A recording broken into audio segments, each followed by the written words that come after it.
Hello, and welcome back to the Gaming Podcast Live.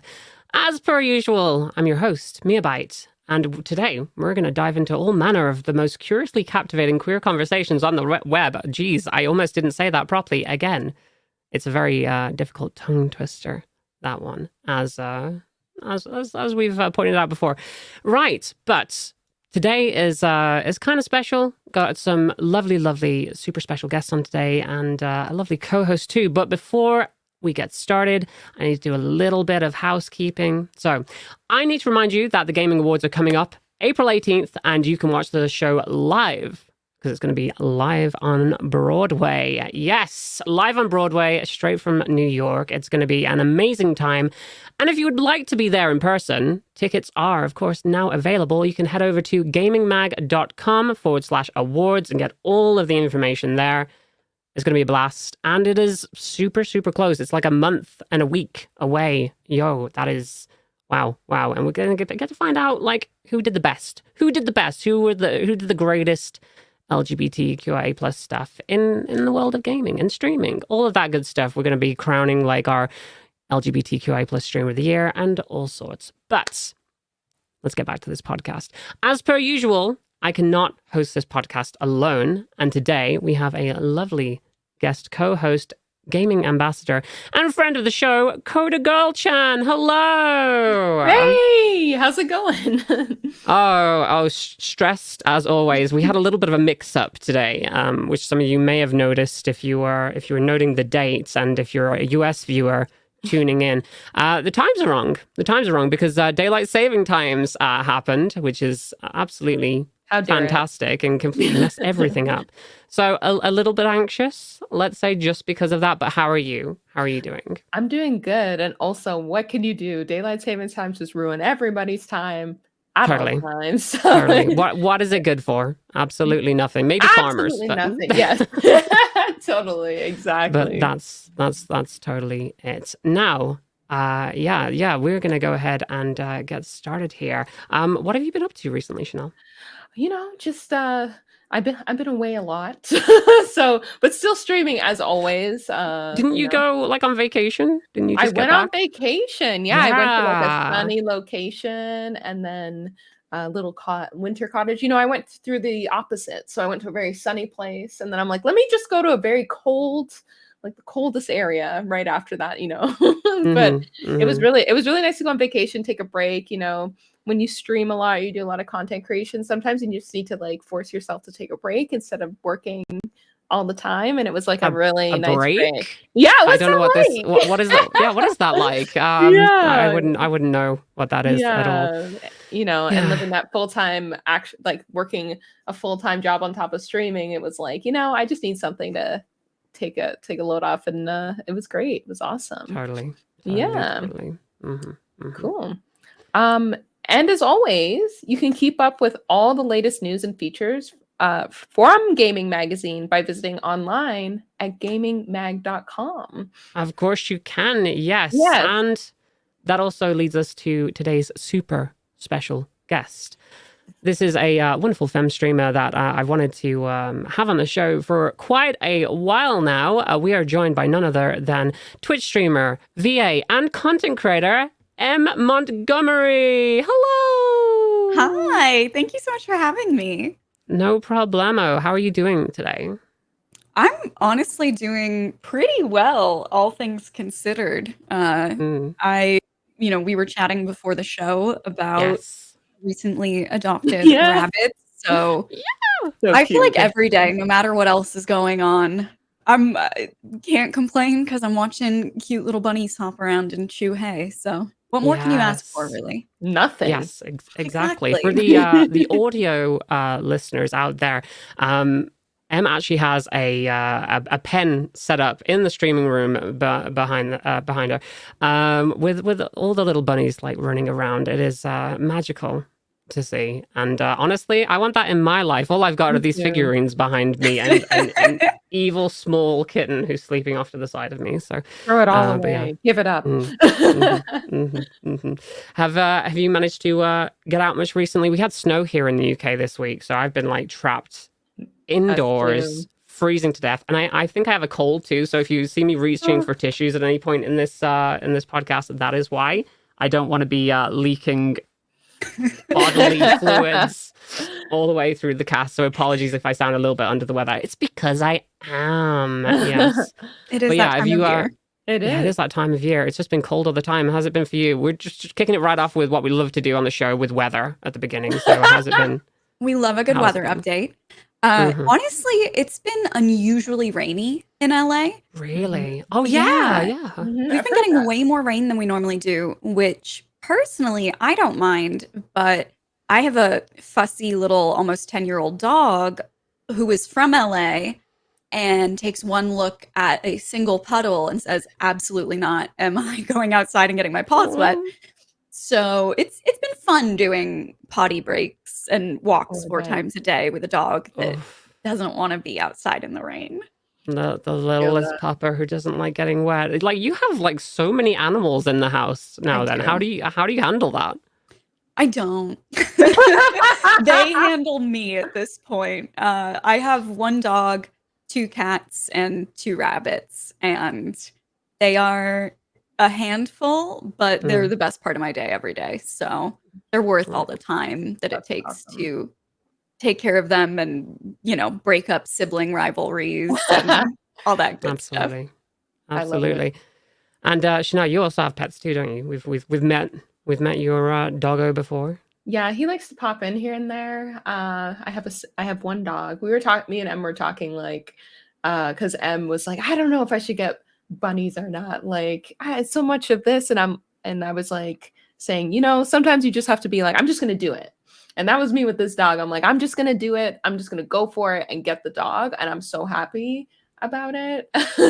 Like the goods are way, the good times are way higher than the bad times. That's for sure. So my little dog buddy, little poodle mix, he's very cute. So he might pop in. We'll never know. We'll see. We'll see. Yeah. Yeah, he's very cute. Absolutely adorable animals. I'm glad that we all have them. Mine has. I've been struggling with my small boy Machi. He's you won't be able to see it, but like all these lights are purple right now. There are some of them that are hanging down because of heat, obviously. But like part of the strip on the far right side is now completely red. Everything else is purple, but that one is red because he's chewed through the wiring specifically. That mixes the colors, and it's like, okay, cool. I just don't get to have stuff anymore, I guess. I don't get to put wires around. No, you can't have nice things when you have pets. Yes, it's ridiculous. And we were talking about this, like none of the like the bitterants or anything like that seem to do anything to prevent them.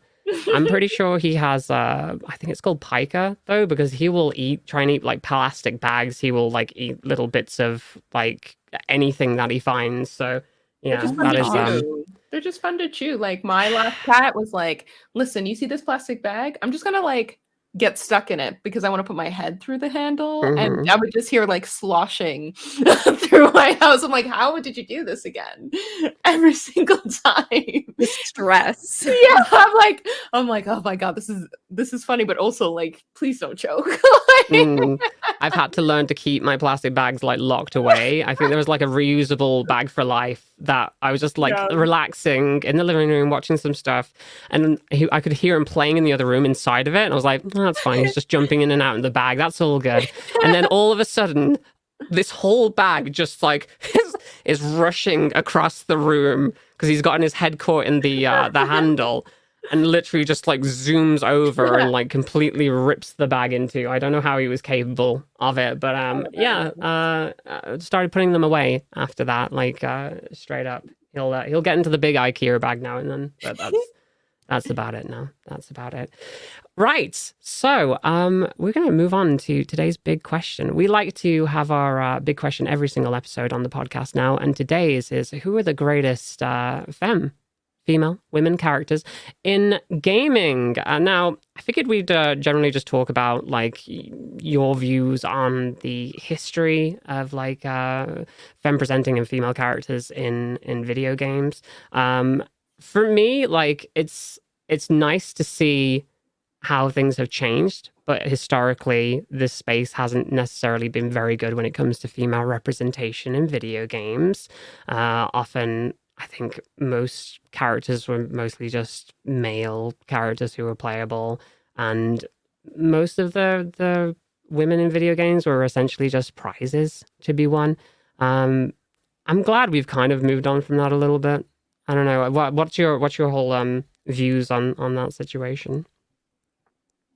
I mean, I agree with you completely in terms Mm, of we've absolutely seen progress, but I think a lot of what we're lacking definitely comes from a lack of women and femme devs being in the room and being the yeah. ones who are spearheading these kinds of decisions. Mm-hmm. So I think that is one of the major reasons, especially as you said, looking at these characters as prizes to be won or the damsels in distress. And I think a lot of that comes from who we've seen making games over the years. And Totally. we Yeah. definitely see that in all forms of media too.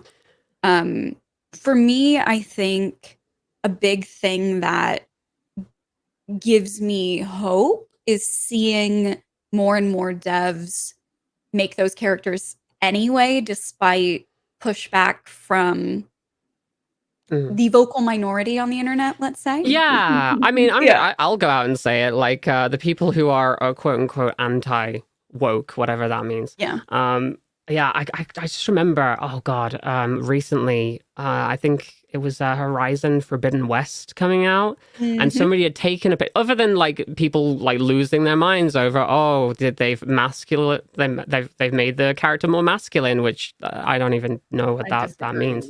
disagree. Um, and seeing people put like filters over Aloy's face, and which is absolutely ridiculous. Or the one that got me though was there was like a high res image of Aloy, and somebody had zoomed in on the peach fuzz on the face, Yep. and it was literally just like they've made her hairy, and it's like, have you really never Have been you in met the a woman? same?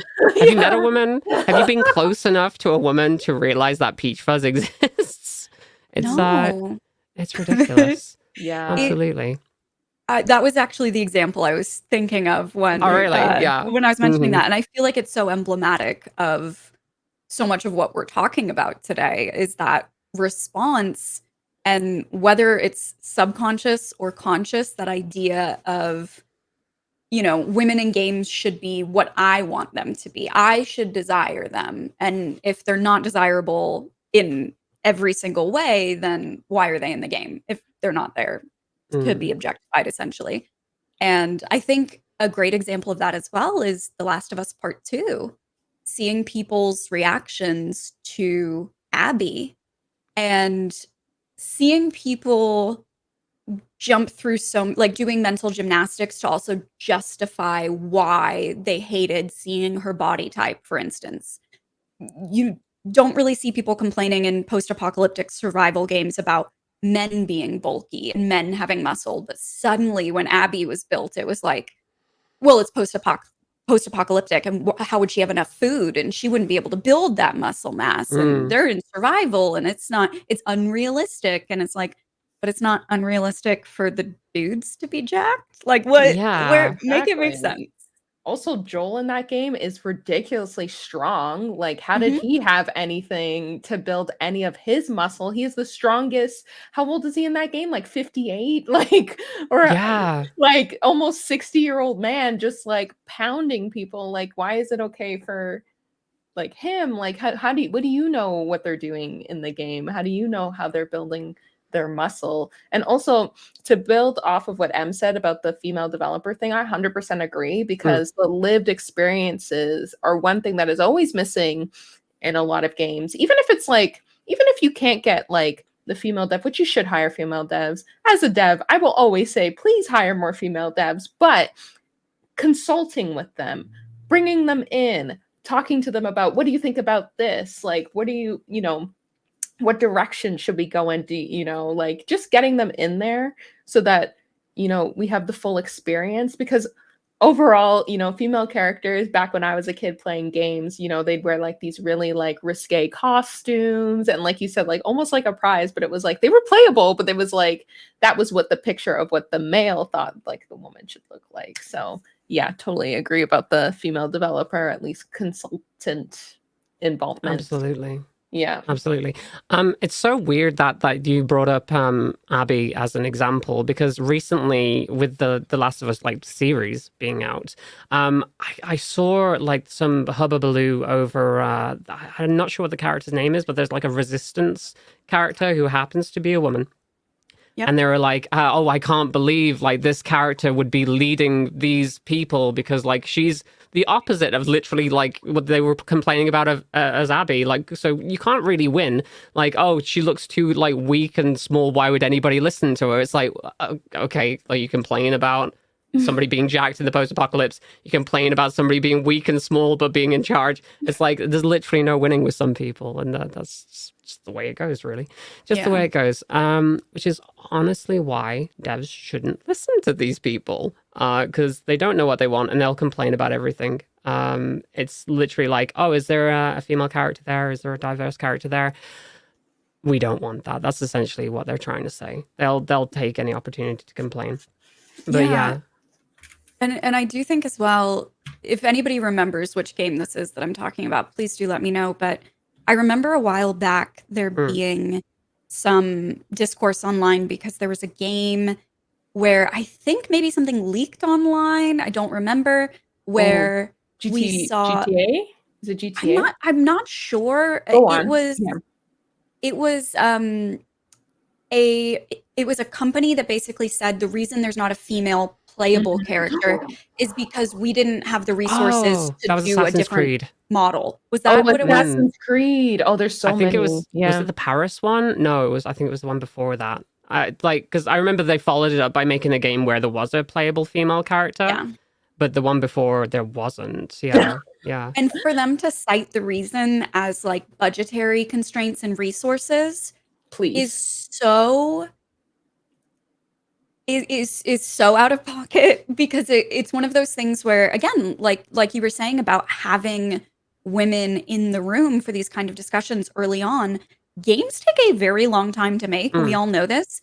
And it's absurd to not plan that from the start. Like if you have a limited budget, which I'm sure Assassin's Creed was really on just a threadbare budget.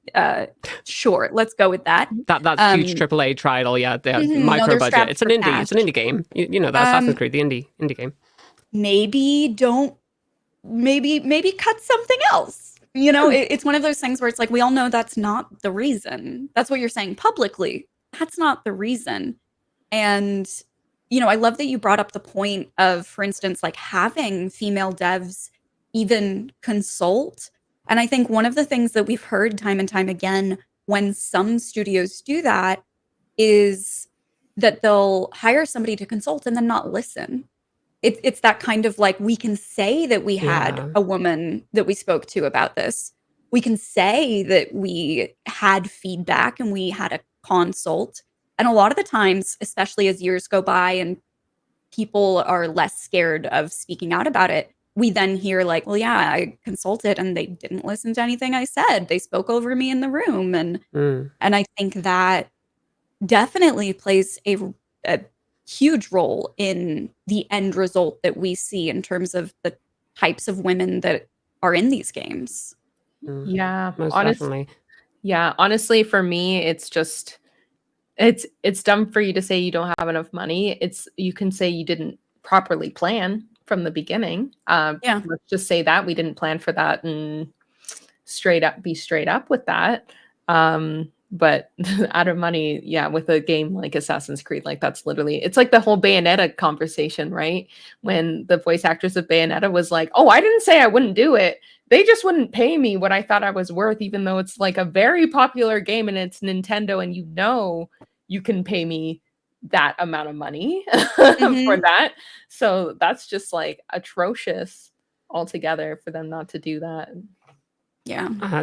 That situation was definitely a little bit different. That's a whole rabbit hole we could go down with that totally. that VA, but let's keep away from that. Yeah. But like as you were saying, yeah, in terms of like consultation, we were having this discussion on the last podcast that we had about like diversity in gaming in general. I think it was Forspoken that we were generally talking about how that there were people that they were talking to about that they consulted with, and those people got ignored completely. Yeah. And if that's the case, then what is the point in even hiring consultants in the first place? To meet your quota. Meet your quota. You met your quota. You met your we gotta have the diversity and inclusion part. We can say we did. We can say we met the diversity and inclusion quota of ticking like that making box. Our game. We tick the box, but we don't actually have to follow any of it. Right? This is exactly why you're saying you need those people in the core, like decision-making roles 100%. In order to push that those strong female characters in games, or just like diverse female characters in games. I think I saw there was like an image of women in sports, and like all the different body types that these women have that are specialized for these different sports, whether it's like running or lifting. And there was like so much diversity in like just the size and shapes of all of these like amazing women. And then you look at gaming and it's just, it's the slender stick figure, like a curvilicious, voluptuous woman who's like constantly seen in video games over and over and over. And it would be nice to see other body types sometimes. I know that I've seen some of the trailers for the new Street Fighter that's coming out, and that's kind of cool to see characters that are like bulky and built differently than just your standard, again, like fare of women to be won or prizes or to be objectified. So it's nice to see that is changing and it's coming. It seems like we still have as we said on the last podcast, this is a long way to go. There's still a long way to go, and it's just getting people in those roles, really, isn't it? Let's move on to something a bit more positive, though, and let's talk about what we do love about gaming, the characters that we personally love, the women in games, that those characters that speak to us. And if anybody wants to jump in with your personal faves, go ahead. Me? Okay, cool. Yeah, go. Okay, cool. Well, when I saw kind of the topic of today and like the favorite female characters, so I always say this game kind of changed my life because it brought me back into gaming after a really long time. So Breath of the Wild, Urbosa was like a big female character for me because it was just like, so, they had the champions and she was a champion, and then you go to her town and it's like literally just like these boss women in the town, and they're also like really built too. Yes. Yeah. So she was just like this like crazy, like built badass like female character. And as soon as I saw, I was like, oh my God, like this is amazing. Honestly, that game is great in general because one, you have a badass character like Urbosa, and then you have Link who's dressing up as a woman to get into the town, and I'm just gonna wear these clothes the whole time. It's great. My personal headcanon for that is that they know that Link is cross-dressing in order to get into the town, and they're just like, you know what? We respect it. You're a woman. Get on in here. You can walk around. They're like they said trans rights. That's what they said in that game. So that's my headcanon. Yeah, honestly, and I love that for Link. Yes, exactly. Like you be comfortable with yourself. Yeah, exactly. Saying that though, I would love to see like a playable Zelda eventually in the Legend of Zelda, a Zelda game. It's been far too long, and like if we're talking about again women as prizes in video games, I feel like Zelda, even though like different versions of the character in later games have been characterized differently to be like stronger and more like leaders and things like that, it keeps relying on that you need to constantly rescue her from the clutches of Ganon. And it would be nice to like flip the tables at some point and actually have her do the saving for once. That'd be really, really cool. It's actually something I appreciate about the new Mario movie trailers. Obviously it's not out yet, but Princess Peach looks like a badass in that, and it looks like Luigi is the one who gets captured and has to be saved. So like I'm totally down for that. But yeah, Urbosa, amazing. Like the character design in general, absolutely fantastic. Gorgeous. And like just as a leader and a champion. Great. I'll jump in here and I'll say, like, I think, oh God, I'm hoping that I got the name right because I didn't look it up. I think it's Madeline in Celeste. Is it Madeline? Oh, Think I so. haven't played it I haven't before, played it but either. I've You heard haven't played great Celeste? things. It's so good. So a lot of that game is just like a platformer, but there is like story parts with her, and it's kind of got like this mental health through line of her like overcoming obstacles and dealing with her inner trauma and like anxiety. As there's this fantastic part in the actual game where she has a panic attack and you literally have to like calm her down because like this gondola that she's on breaks down and she starts having a panic attack that she's going to be stuck like in the air between two mountains.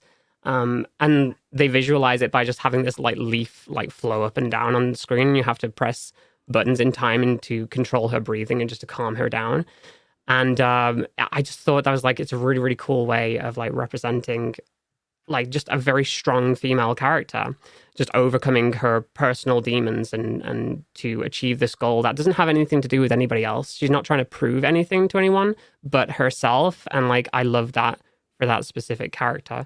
And yeah, they go the whole like Dark Link type route too, where she literally has like her internal demons are like seen, and there's like a dark version of herself that you have to race at certain points in the game.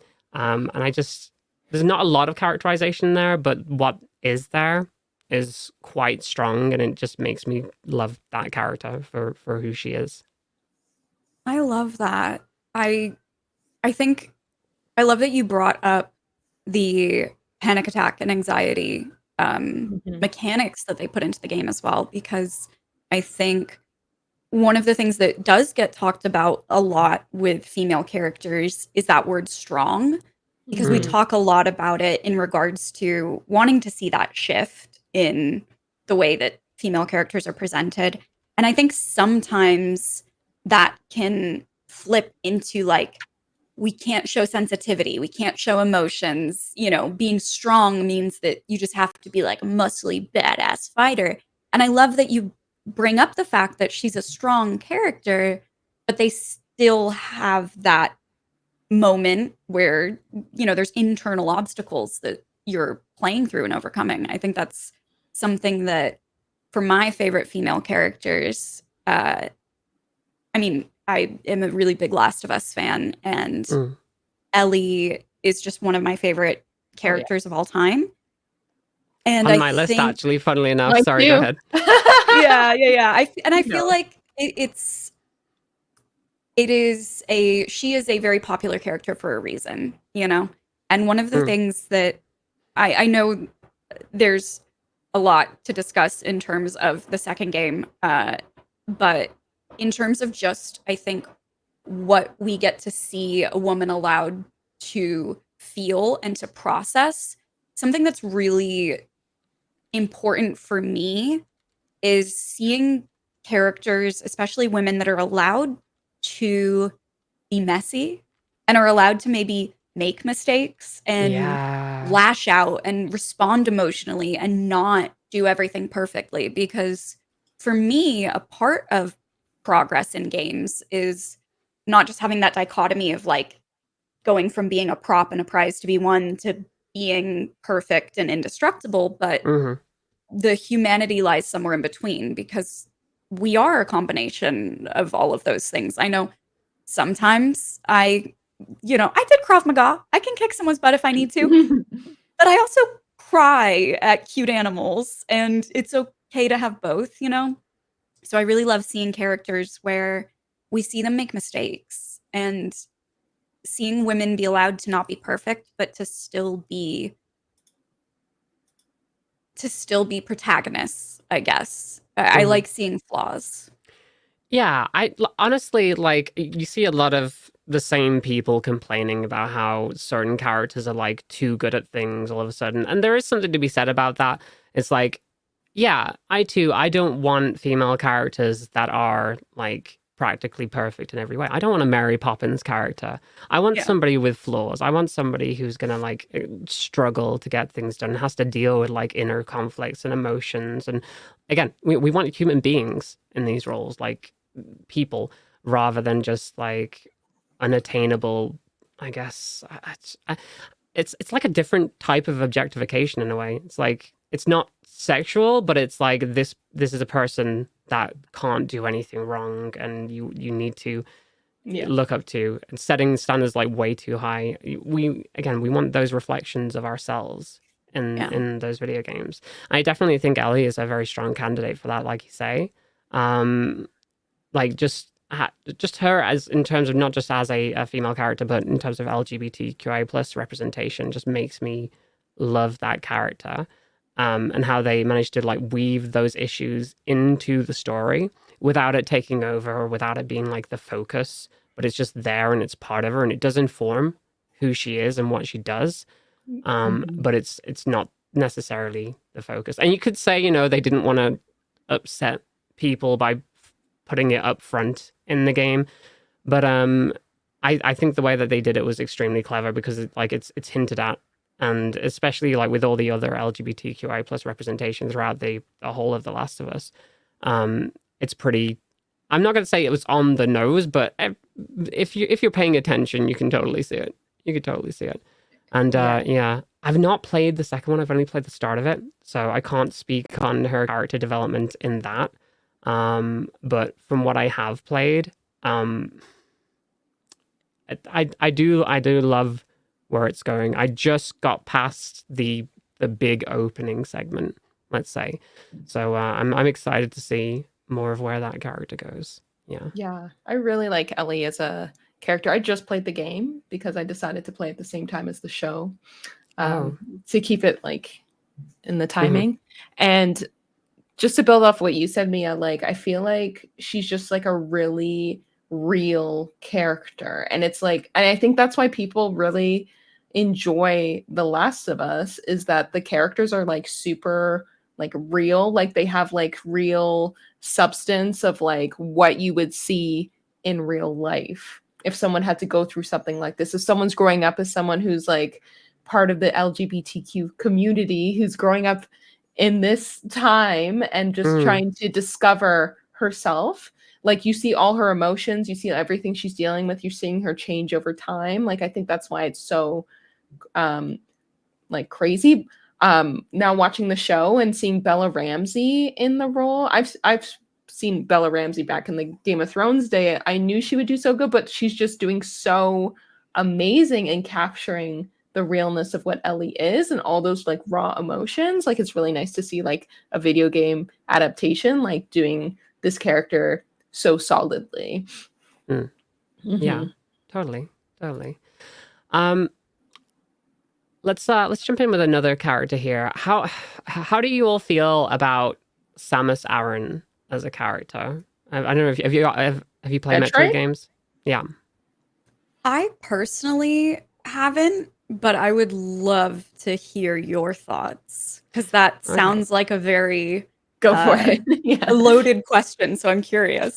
Yeah, I mean, okay. So for me personally, she's on my list just because I feel like it's more of a it's the first more gotcha in gaming that there was this character that was presented as being a male character, and back in the manuals for Metroid back in the day, if you actually read it, all the pronouns were like he and him, and it's like he's going on a mission to like destroy the space pirates. So if you actually read the manual and jumped into the game and just saw this character, you thought, oh, this is a guy in like some kind of mechanical suit who's taking them down, and you didn't know until the end that it was actually like a woman in that position. And I feel like that's very like monumental for gaming, essentially like tricking the audience into playing a character the whole time. But I'm kind of like torn that had to be done in that way back then. But I really do think like Samus is a really cool character, underdeveloped for sure, in a lot of spaces, but it doesn't really. And this is probably just me projecting my own feelings onto Samus because there's not a lot of character there. She's brave, she's stoic, and like she just gets the job done without having to worry about anything else.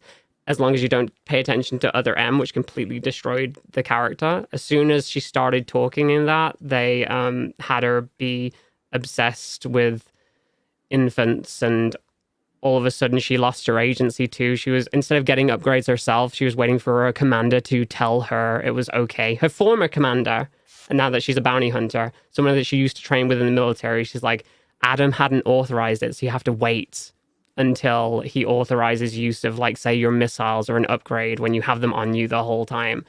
And a lot of people hate that game for that, because for a lot of people, Samus is a really badass, cool character who means a lot to a lot of people, and that kind of ruined it after that.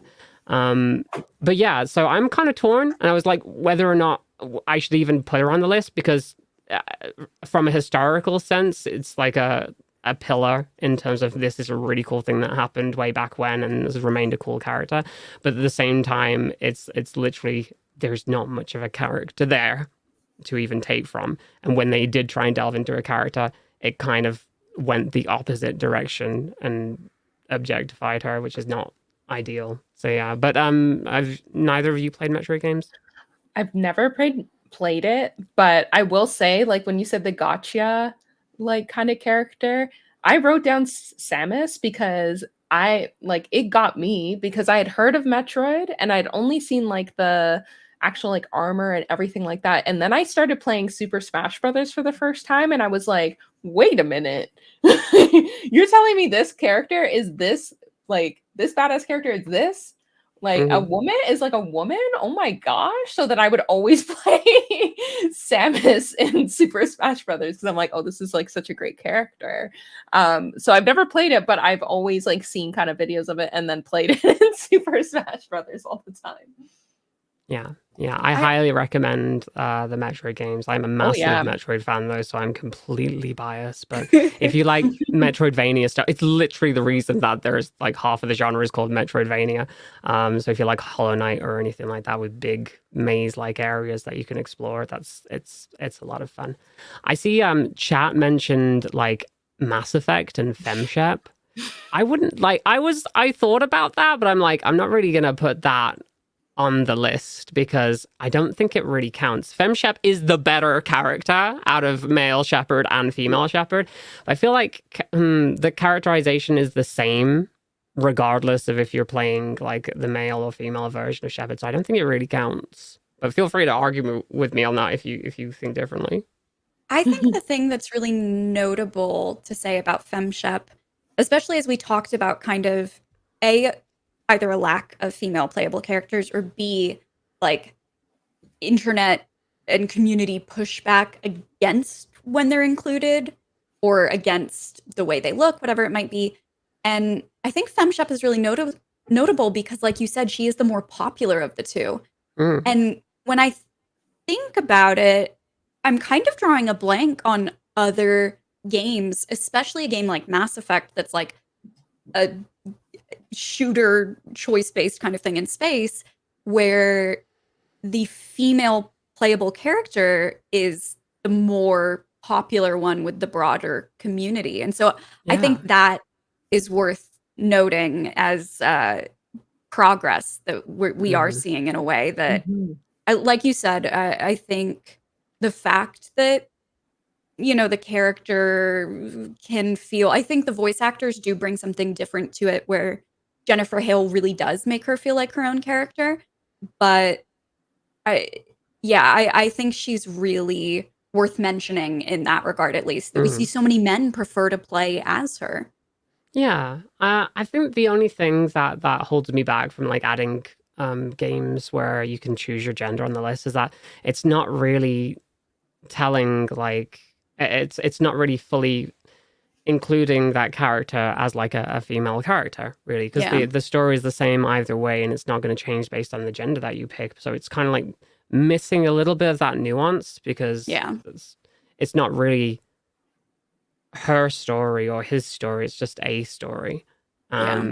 Yeah. And like, it shouldn't necessarily have to change based on whether or not it's a man or a woman in that role, but it's like, I feel like it does miss some of the nuance there, that there will be like unique obstacles that could affect certain genders in different ways, and it completely paves over that just for player choice, and that's fine. But again, it kind of like detracts from this is this character's story, you know. Yeah. It's more like this is the player's story. They get to be that person and put themselves in that role, especially with the customization as well, rather than it being a fully formed character. So that's the only reason that I wouldn't pick something like that, but totally worth like mentioning for like how much people like leaned into Jennifer Hale being like just that performance in itself, bringing so much to the role. Yeah. I will mention one of the last ones on my list, and I've just noticed that there's a through line here, because I also had Alex Chen from Life is Strange, and along with like Madeline, Ellie, and like Samus. They're all like orphans or people that have had like immense trauma in their past. I've noticed. It's just occurred to me, and I don't know what that says about me. Maybe I just like female characters that overcome adversity and trauma, and apparently orphans, Yeah. so, yeah, which comes with the territory. But yeah, I also have Aerith from Final Fantasy VII down on there. I have it down as well. Both Final Fantasy. Yeah, that's crazy. Yeah. I absolutely like. I will say that my favorite character from that game is probably Tifa. But in terms of like strong female characters, Aerith's story is really cool. Yes. A lot of outside media likes to depict her, other than like the original game and like remake, likes to depict her as being this like angelic being who can do no wrong, which is kind of like a weird kind of take on that character, when in the original game and in remake, she's like this kid that essentially grew up in the slums. So she grew up on the streets essentially and knows how to handle herself. But even throughout all of that, even though she can, you know, get to know people, she cares about people so much in that environment, and this downtrodden, essentially really like these slums, this poor area. She cares about the people so much, and whatever happens, she's able to see the good in everything, and even give people a second chance who may not even deserve it. So it's really nice to see that she went through so much adversity growing up, in terms of like she was practically raised under the eye of like an evil corporation. I'm not sure. Have you played Final Fantasy VII? Yeah, I just finished the remake actually.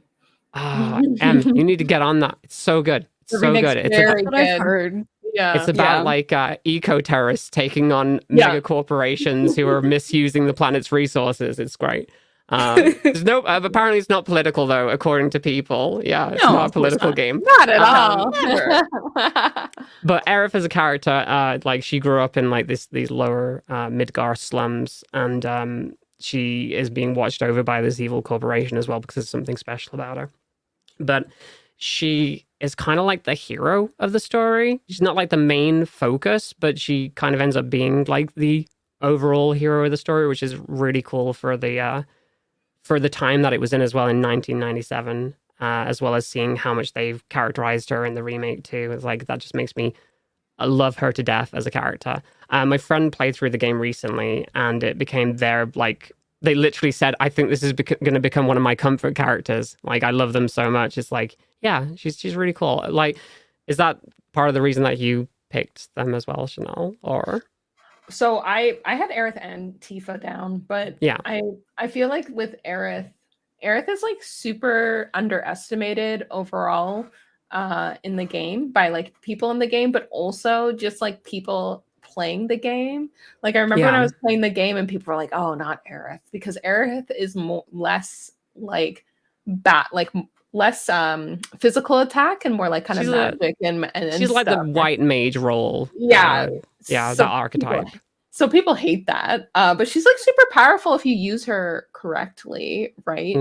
And you power her up and you do the right way. I just liked her little at the beginning. I was like, this is super hard, and then once I got used to her, I'm like, she's super powerful if you just understand. And she's powerful in the game once you learn kind of her role and like what she's all about and everything like that. You slowly learn like this, like, you know, childlike character is actually like this really strong being. This flower girl from the slums. She's an absolute badass, Yeah, and then I picked Tifa because I loved playing Tifa, because Tifa is actually one of the most strong characters in the game. She literally punches and kicks people into oblivion in this game, and she's like running, like helping run a bar. She's like, doing all these like missions and stuff. Like, it's insanity.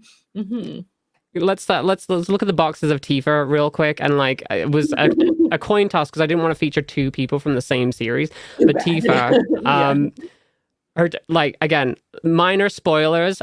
A lot of crap happens in the past in her hometown, and she loses a lot of stuff. She builds herself up from nothing. She owns her own bar. She runs her own business that she built with her own hands, and she's also part of an eco-terrorist organization helping to put the missions together and going and actually like kicking ass and saving the world. So she's very, and she's like the more motherly of the two. It's really weird that like the archetypes are kind of switched up, because you'd think that Aerith would be like the more, that with the way the character looks, the more loving, like, oh, I'm gonna be the your mother or whatever.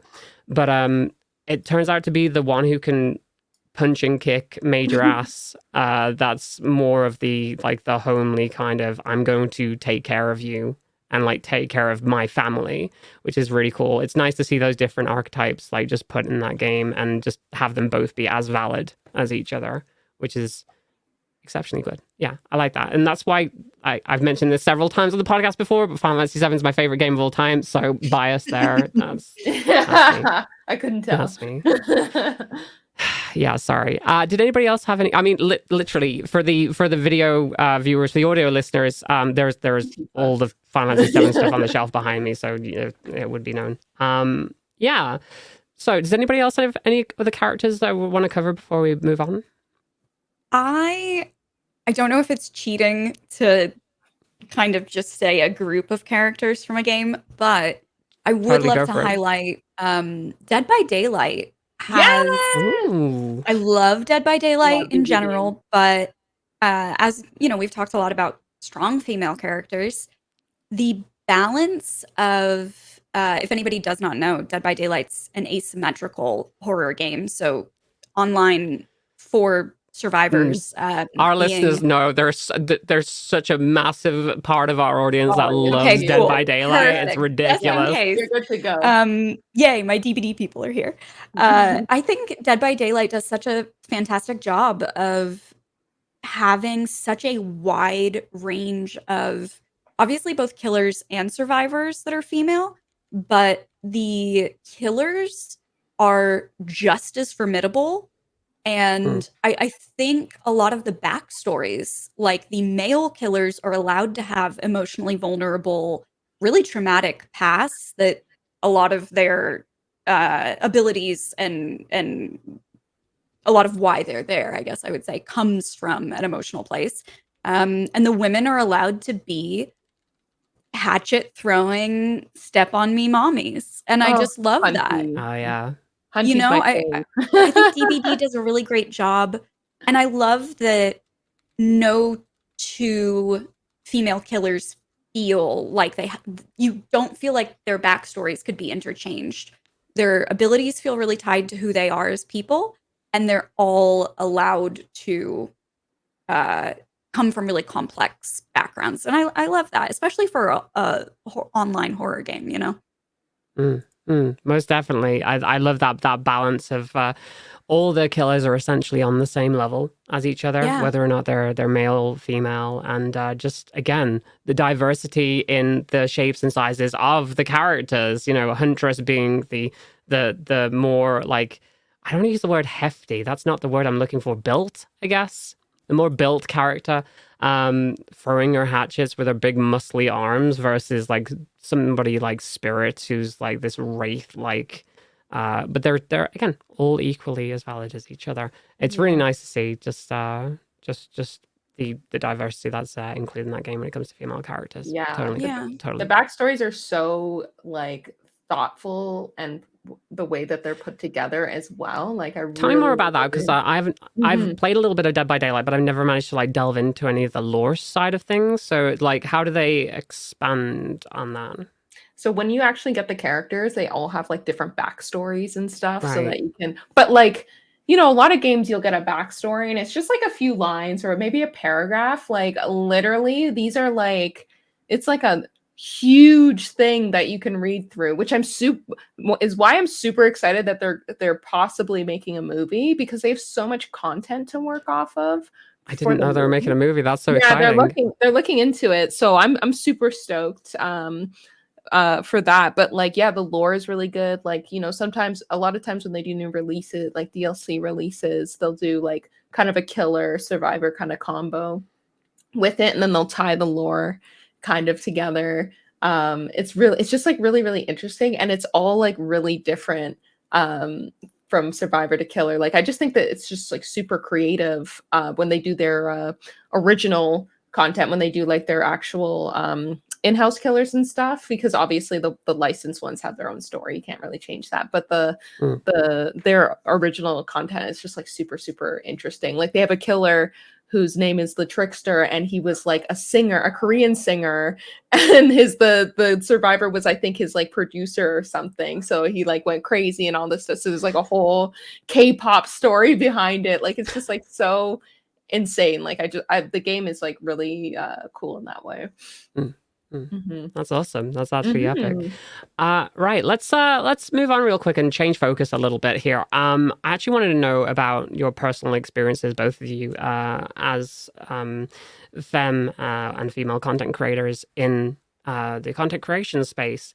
How has that been for you, generally dealing with this gaming space, and I suppose you could also say on the content creation side and Twitch, a space that has been traditionally aimed at a male audience. What has that been like for the two of you navigating this space? Sure. For me, like we were talking earlier, I've been on Twitch for maybe 2.5 years now. Navigating wise, it's been tough at times. Like, you can tell, you know, who kind of sticks, I found a lot of like the male content creators kind of, you know, lift up their fellow male content creators. I did have found different, variations on that, but that's because over time, I've associated with people who are just more open and willing to elevate people outside of like, their social norms and things like that. And that's who I've allowed into the community. But early on, I could really tell who was like kind of a true ally, in the sense of like who would actually uplift like women, or uplift people from the LGBTQ community, like things like that. Like, I wanted people to elevate others and not just themselves. And then obviously I'm a variety streamer, so I play a variety of games. So I've had the trolls come into my chat. I've had the trolls in like DBD. I just started playing Valorant, and it got so horrid. I had to turn off my team chat because I could not stand what I was hearing. So I literally will only voice chat with friends when I'm playing. I just like, some people are like, yeah, you can just mute them. I'm like, I'm just muting them all. I don't even want to deal with it. I just want to play my game and be done with it. I don't want to deal with any of it. So content creation side, it's been, now it's a bit easier to navigate now that I've seen kind of the things to look out for. And then gaming wise, it's like, I make sure that I play games where I can find my peace in the game as I go through it, for sure. Yeah, I've definitely found, in terms of how gender has affected my experiences, June will be 7 years on Twitch for me, and I've been a gamer since I was a kid. And what I found is that as a content creator, where gender comes into play is your successes are oftentimes reduced to your gender. And as a gamer, your shortcomings or your failures are often reduced to your gender. So, if I'm playing any kind of game where you're setting the difficulty, if I'm not playing on the hardest difficulty, or if I don't get a boss on the first try, it's like, it's because you're a girl. It's, if I still to this day vividly remember playing The Witcher 3 on the hardest difficulty and getting a boss on the first try, and a guy in chat being like, well, this is what happens when you play it on easy. Of course she can do it because she's on, easy difficulty. And when I pulled up the menu to be like, no, actually I'm on the hardest, he goes, well, they must have rolled that out with an update, because when I tried to play it on that difficulty, I couldn't beat that boss. So they must have changed, Ooh, what that the difficulty male means. fragility right there. Wow. Yeah. Right. And I've talked about this quite a bit publicly, but I've gone viral a couple of times online, and what I've Mm. found is that the positive responses to the different things I've gone viral for have been unique to whatever that content was. So I had something go viral for, I played Zelda Breath of the Wild for almost 200 hours. I beat 3 of the 4 divine beasts before I found the tutorial shrine. And I didn't know that you could parry. I didn't know you could side hop. I didn't know you could backflip. I didn't know you could do anything. I was just essentially M1ing all of the bosses. And the positive responses to that were very like, oh, it's so cool to see that you were still able to beat all of those really tough boss battles with no tools at your disposal. Or, oh my gosh, so relatable. I also don't find tutorials in games. And the negative responses were, this is why women shouldn't play video games. I didn't know Zelda had a kitchen dungeon. I went viral for a thing reacting emotionally to a scene from The Last of Us, and the positive response to it was very unique to, I also feel strongly with video game characters. I like seeing somebody so invested in characters. And the negative response was, this is why women are too fragile to play video games. No matter what that content has been about, the negative response is overwhelmingly always tied to gender. And the positive response is never, it's so nice to see a woman doing this. And that has been the biggest way in which I've seen gender come into play, is no matter whether you're succeeding or struggling, there will always be people on the internet tying it back to that. And, while I do see a lot of my male peers obviously receive trolling, what I have yet to see in 7 years of content creation is, if they don't beat a boss, I've never once seen somebody say, this is why men can't play video games. Yeah. I don't think I've ever seen a guy get trolled because of their gender. Like nobody goes into any of their streams and says, I don't know, get back to the, I don't know what the equivalent would be, because people will constantly say, like, get back into the kitchen to women, like all these horrible things. And again, there is no male equivalent of that. There's nobody going around and trying to like disparage men by like leading hate raids into their streams or anything. It's very telling of how unwelcome these spaces can be to people who are femme or femme presenting, or like women in general. And it's the fact that it's still like this after, well, again, like that Twitch has been around for like a decade or more now, I guess.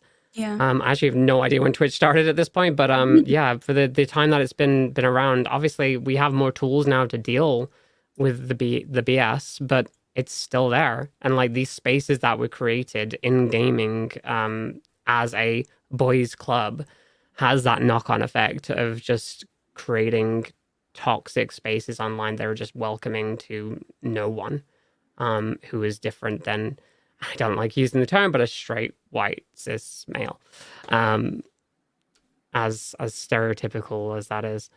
And it can be, and for me, as somebody who is obviously a trans woman, it can be like demoralizing a lot of the time. It's like, what's the point in like trying when there's so much pushback? But then you see like all these wonderful communities that have been crafted of people like uplifting and supporting each other and looking out for each other.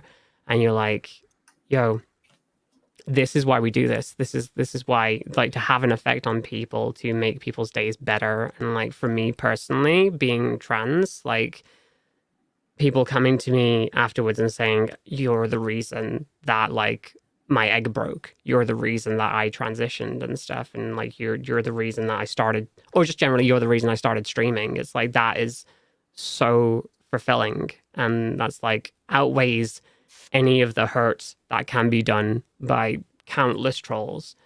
Not to say that that justifies it or that it's not a problem, because obviously it is, but it's the reason that we have to like hold our ground in these spaces and just make them better from the inside out.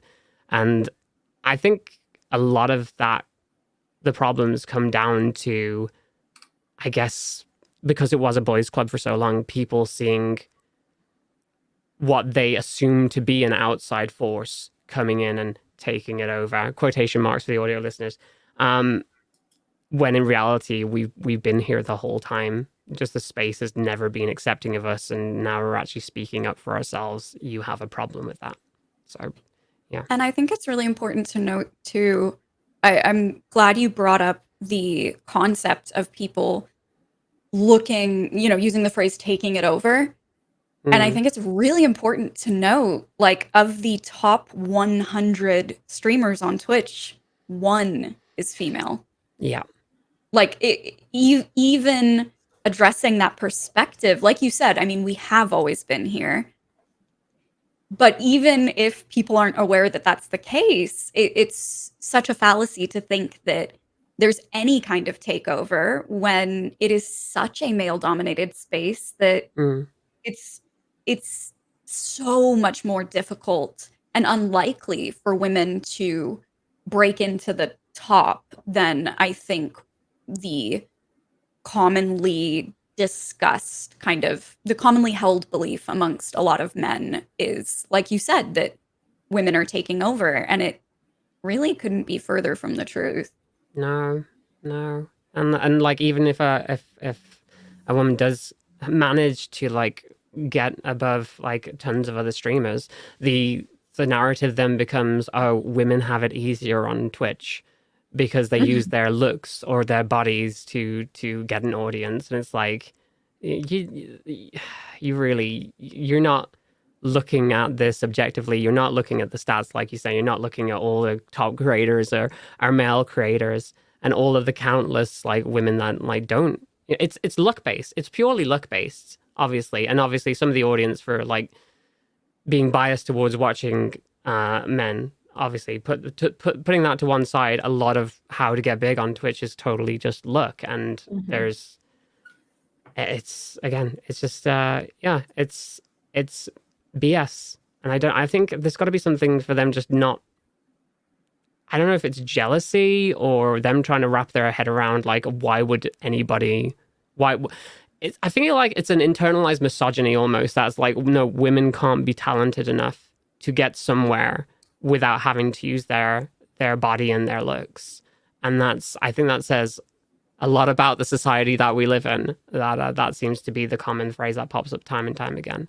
But yeah, we out here, we're doing the thing, and we're making it work, and hopefully we'll see more cool stuff. Like, again, Twitch highlighting women every single year on these spaces. We're actually, for the audio listeners who are watching this back, we're actually on front page of Twitch right now. They've highlighted this as part of Women's History Month, because this is part of Women's History Month as well. Thank you, Twitch.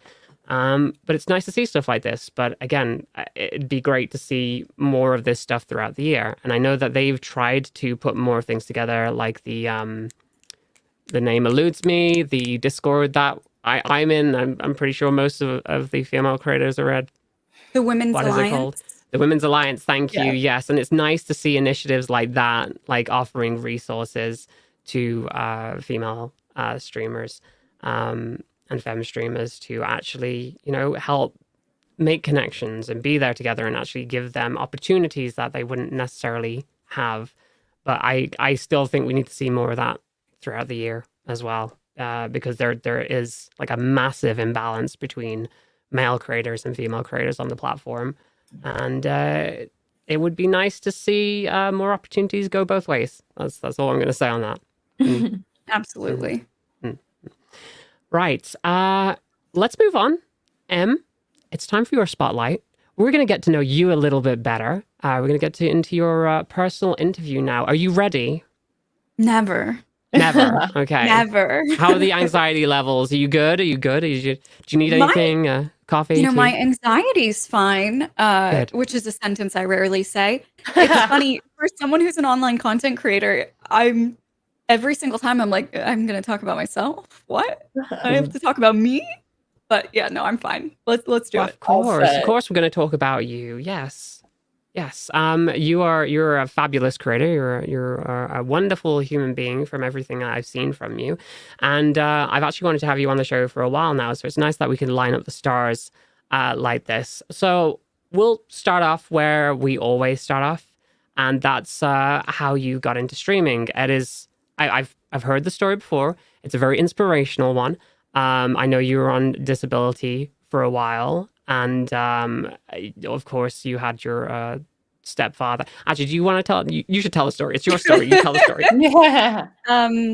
Yeah. Yeah. I injured my spine about 10 years ago, and I was on disability, and it was a workplace injury. And so I was in this really awful legal situation with my former employer, and was just completely financially ruined from the situation. I live in LA, and my stepdad, who lived on the East Coast, was diagnosed with terminal cancer. And I was so financially ruined that I was not able to be there with him anywhere near as much as I would have liked. I was able to visit once, and that was it. And he had really instilled a love of gaming in me. My first console that I had was a hand-me-down from him. My first handheld was a hand-me-down. He taught me how to play my first MMO. And I'm sure I was really annoying as a kid. Anytime I saw he was online on World of Warcraft, I would whisper him, and I'm sure that was really fun. Everyone wants a child being like, you want to play World of Warcraft with me?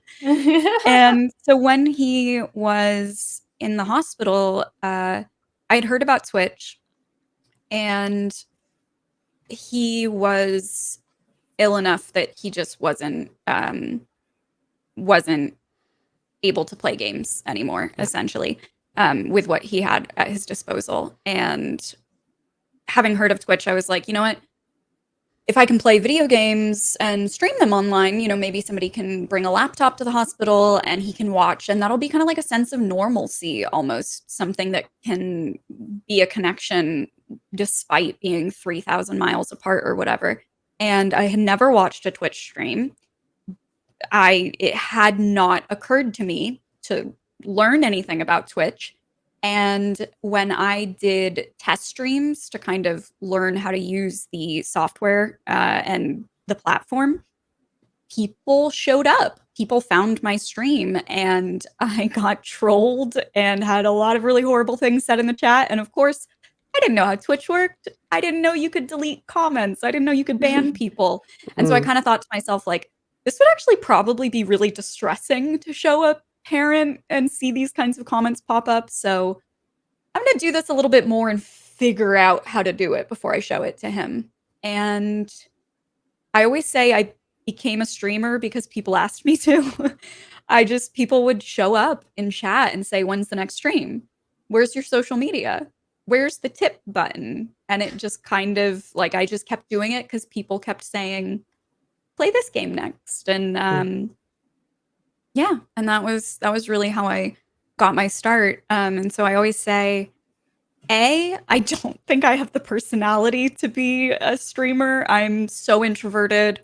I am so uncomfortable being the focus socially. And if I had known that I was going to become a streamer, I would have picked a username people can pronounce. That's my biggest thing. So that was how I got my start. Heck yeah. Funny that you should just mention that you don't like being like the I guess the center of attention, that you're quite introverted. Obviously you've mentioned that you've had a few viral moments with the Last of Us bunny scene, and you giving trolls what for on your channel. Considering that attention that you got, how did you handle that sudden surge in attention? Were there like you talked about some of the downsides of that, but how did you handle that suddenly, oh, you're everywhere? I will say the Last of Us one was particularly brutal because right around that time, my stepdad passed away.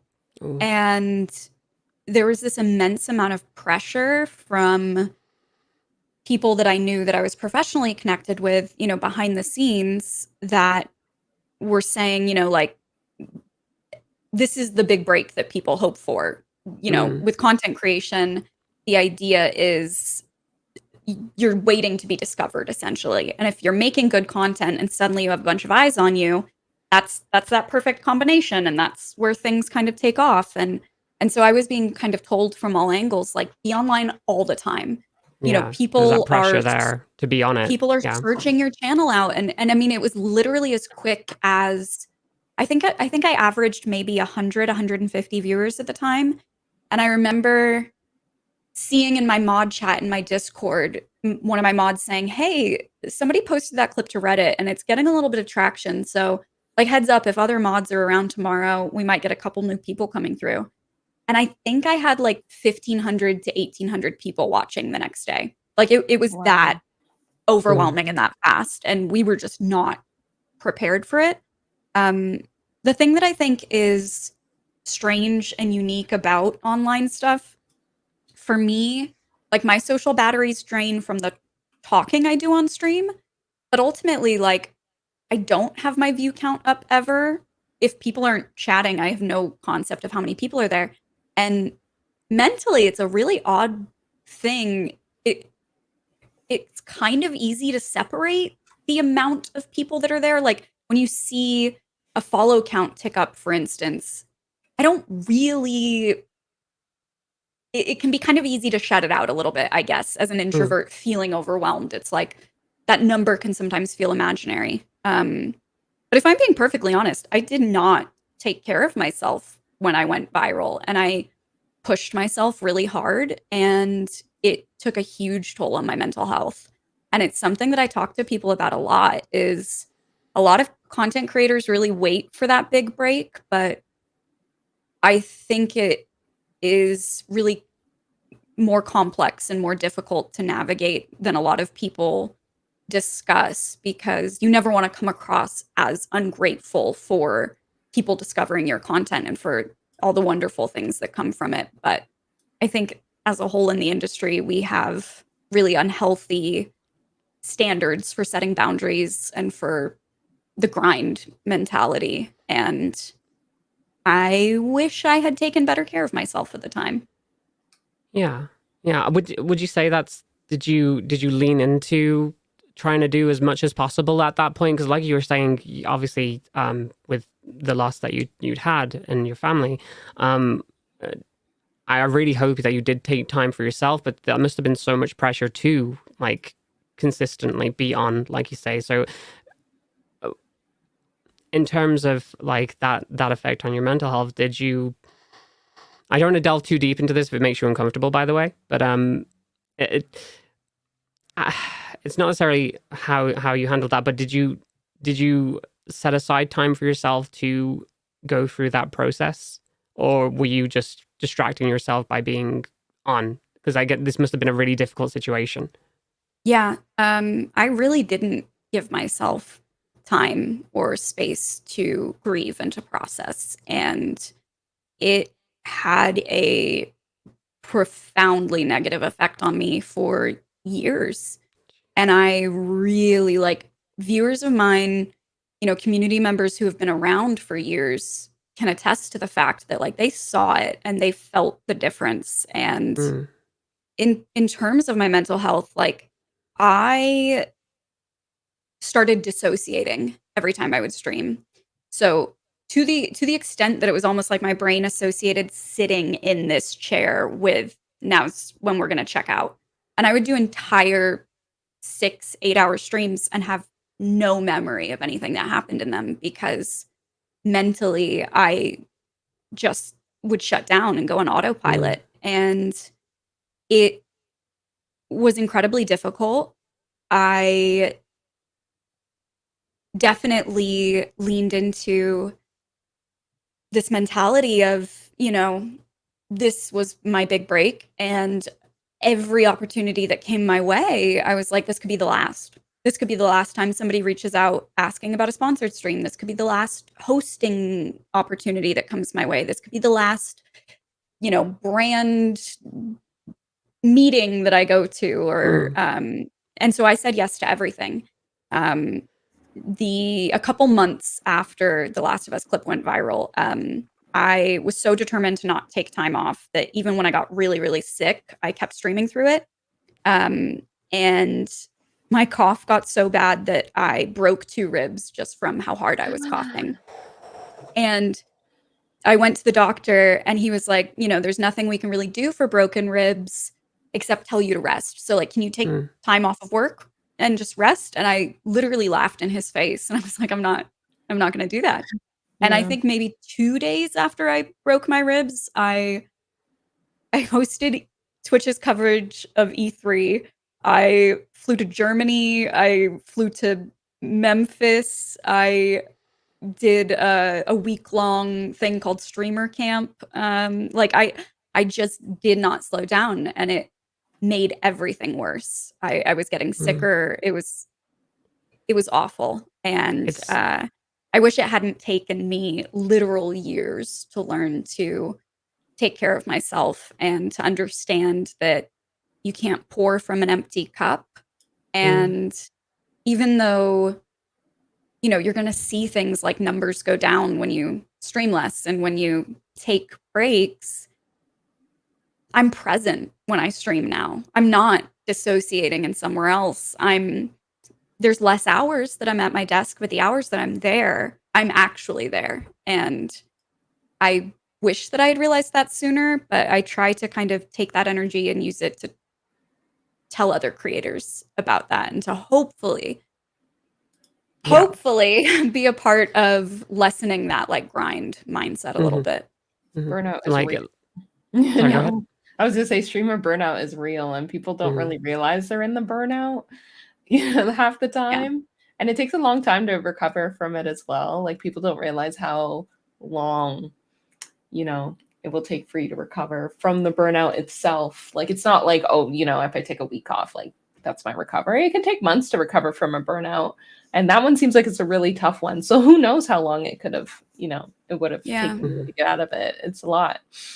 I think it's great to actually point out that, everybody wants to go viral, so to speak. If you're a content creator, you want those moments. You want to be plastered all over the web for something that you've done or said, hopefully positively, obviously. Of course, there are some people out there who go the opposite direction with that, but that's neither here nor there.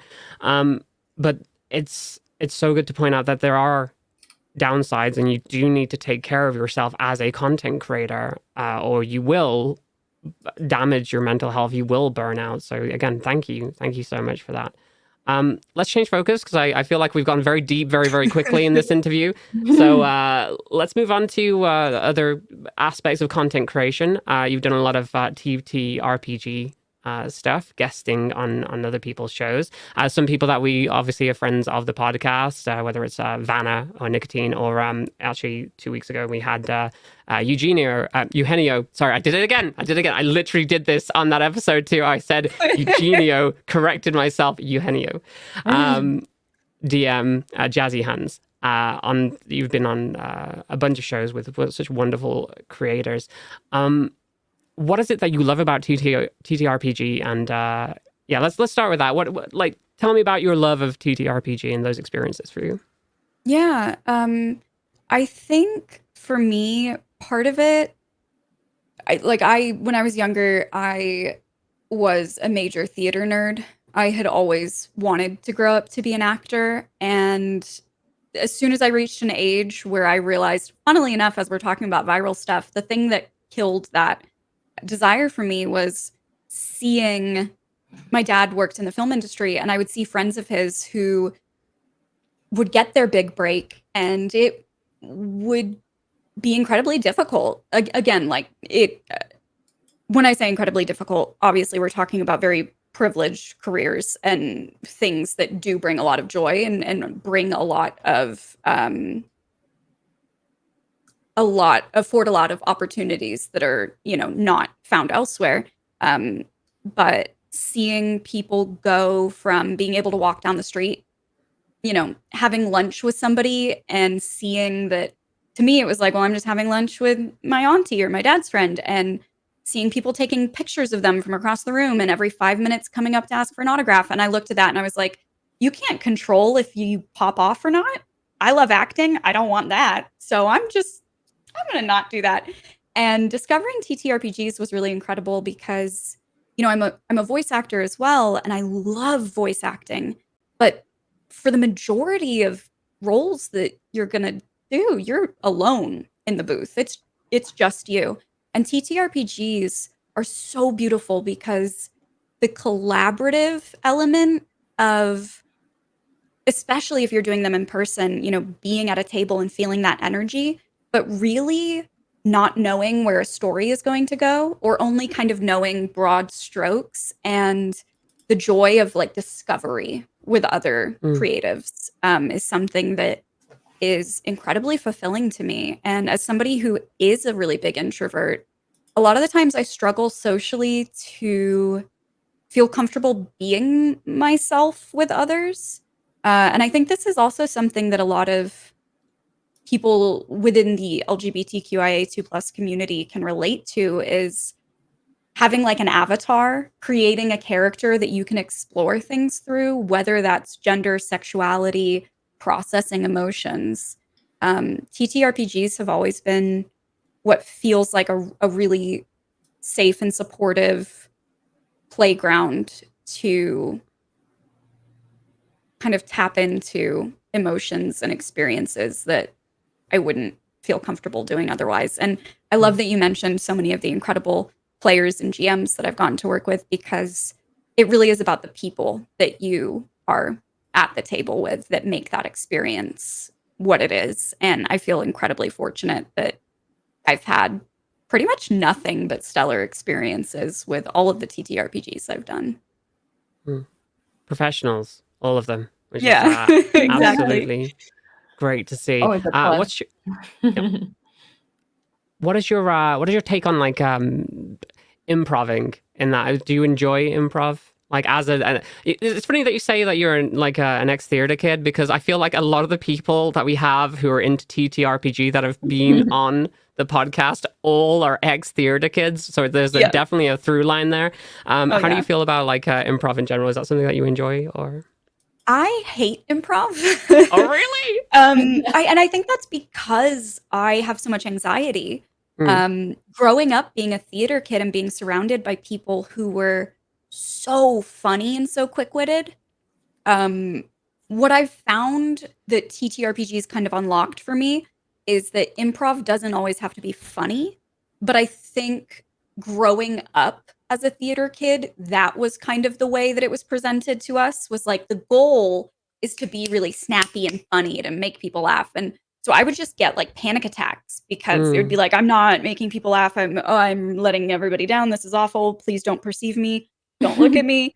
And improv with TTRPGs doesn't have to be funny. If it happens, it happens. But a lot of the time it's about just being in the headspace of a character and yes-anding what the other players at the table are choosing with their paths. And it's the first time I've ever liked improv, is both through TTRPGs and through voice acting. And I think it's because it doesn't feel like there's pressure to entertain with it.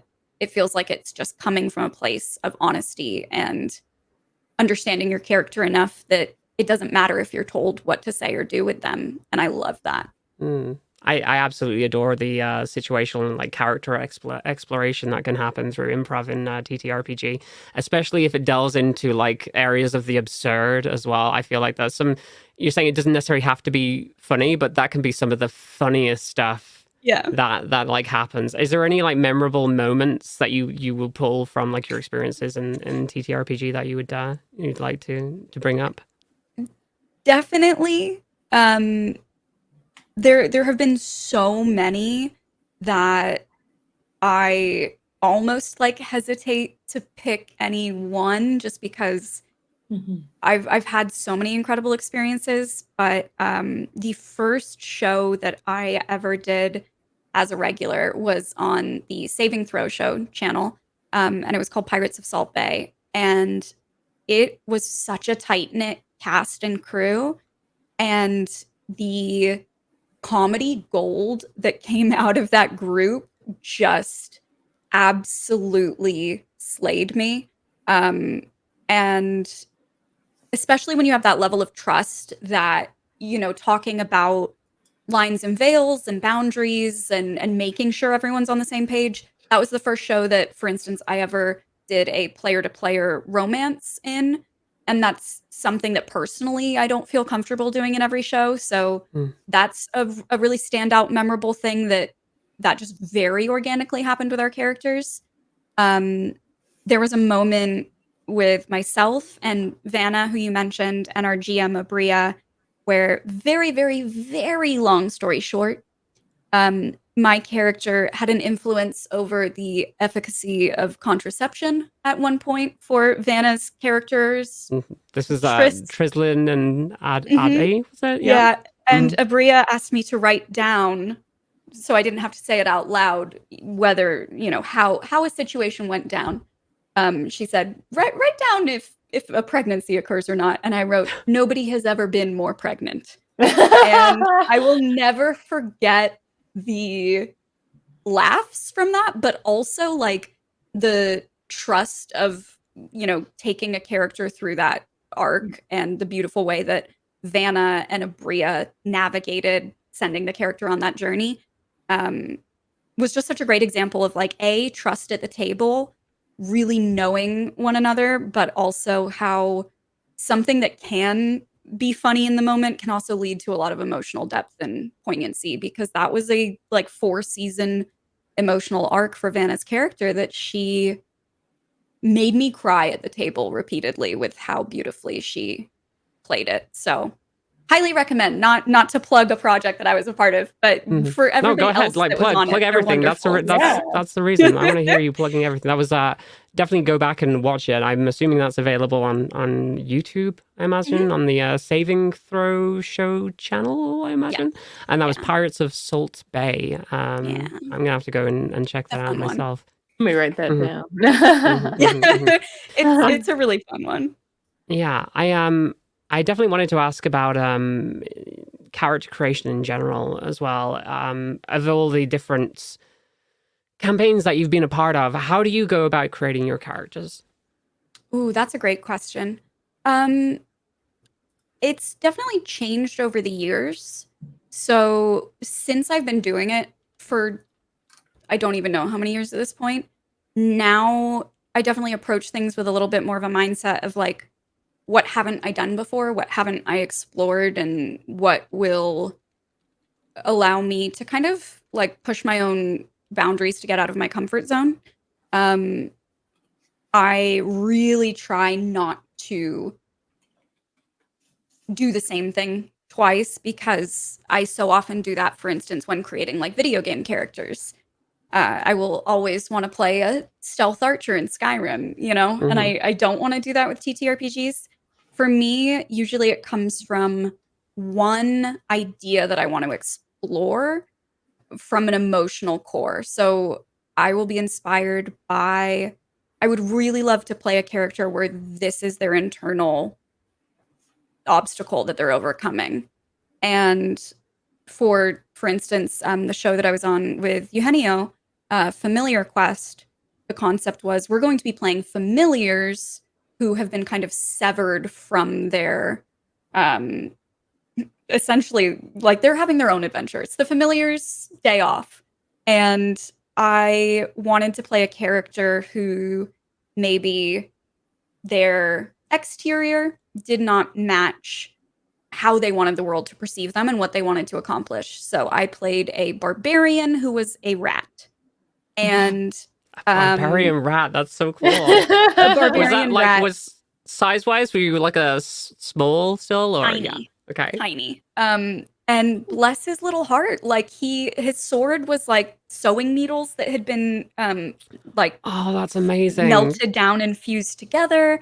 And he wanted to be really, really brave. And the first time we encountered a like truly formidable opponent, I told the GM, I was like, I would like to roll to see if Gale pees himself, because I think he'd be terrified. in this moment. The number of times I said the phrase, I'd like to roll to see if I pee myself in that show was a little absurd.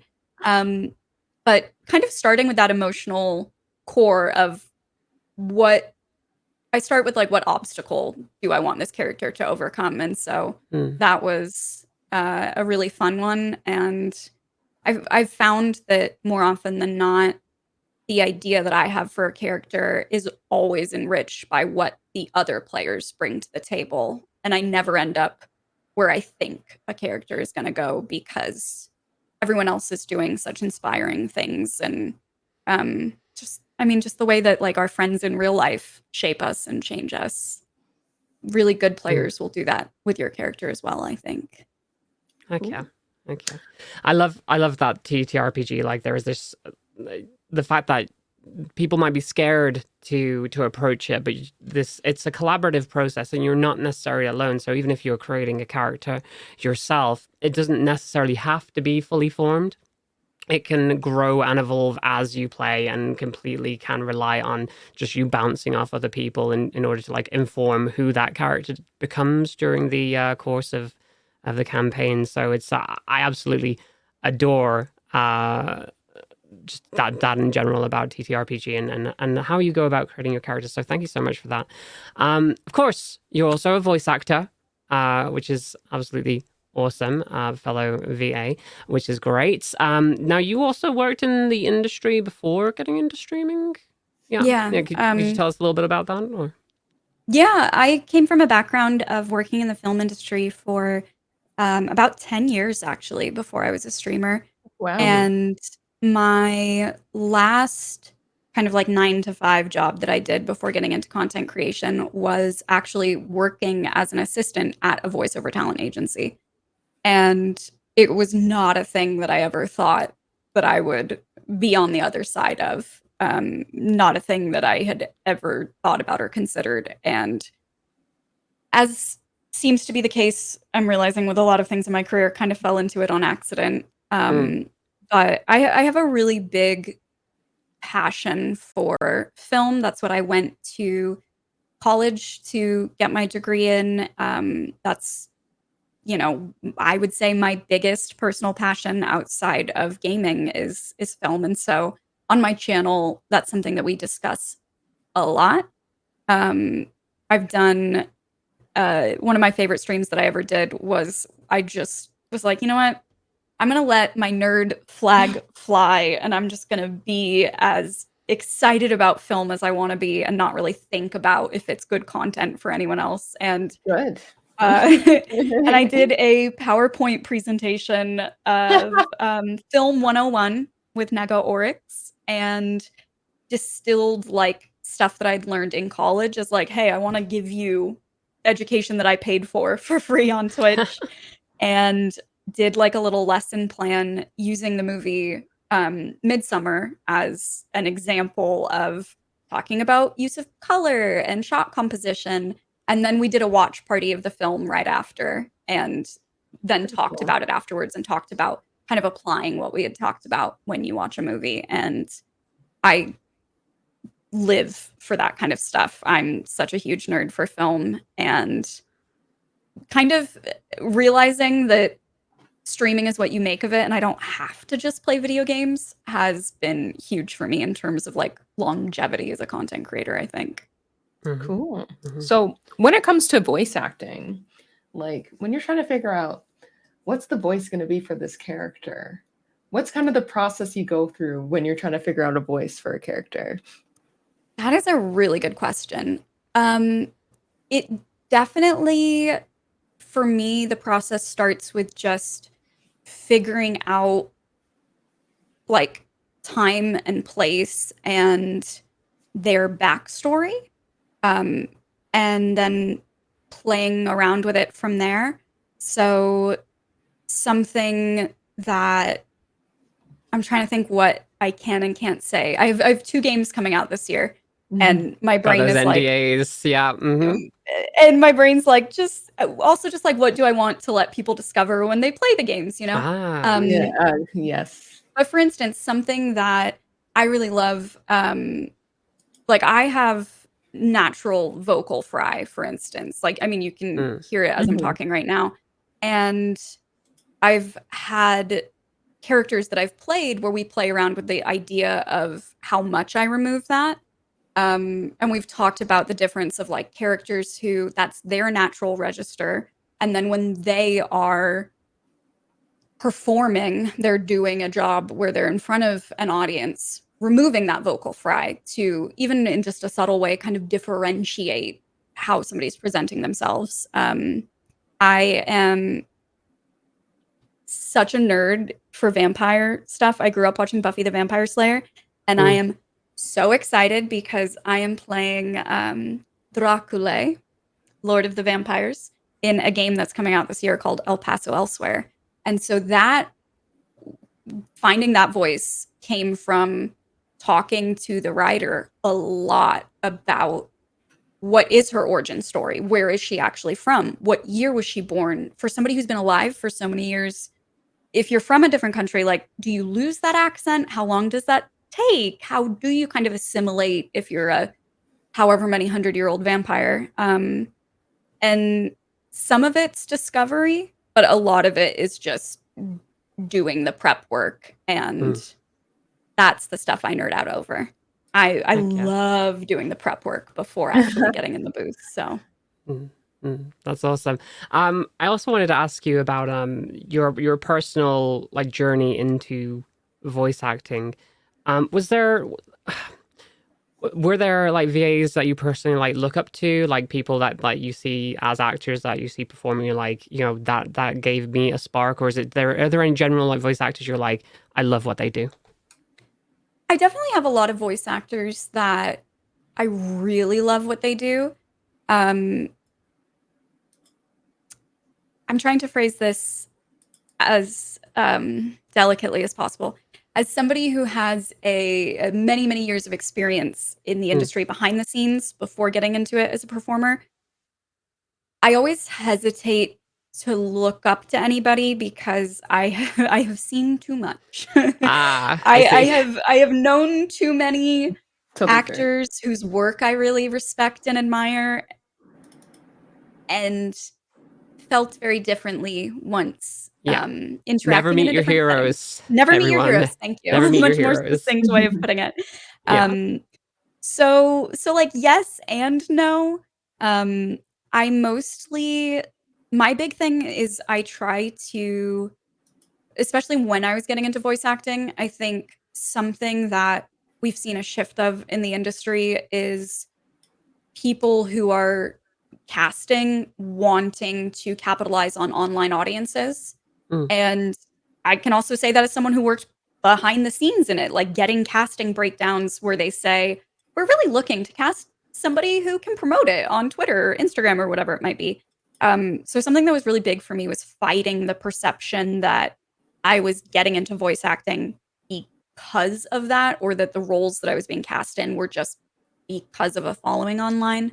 And so taking classes from a really wide range of voice actors was something that was really helpful for me. So I did some coaching sessions with Jennifer Hale, who we were talking about earlier, who voiced FemShep.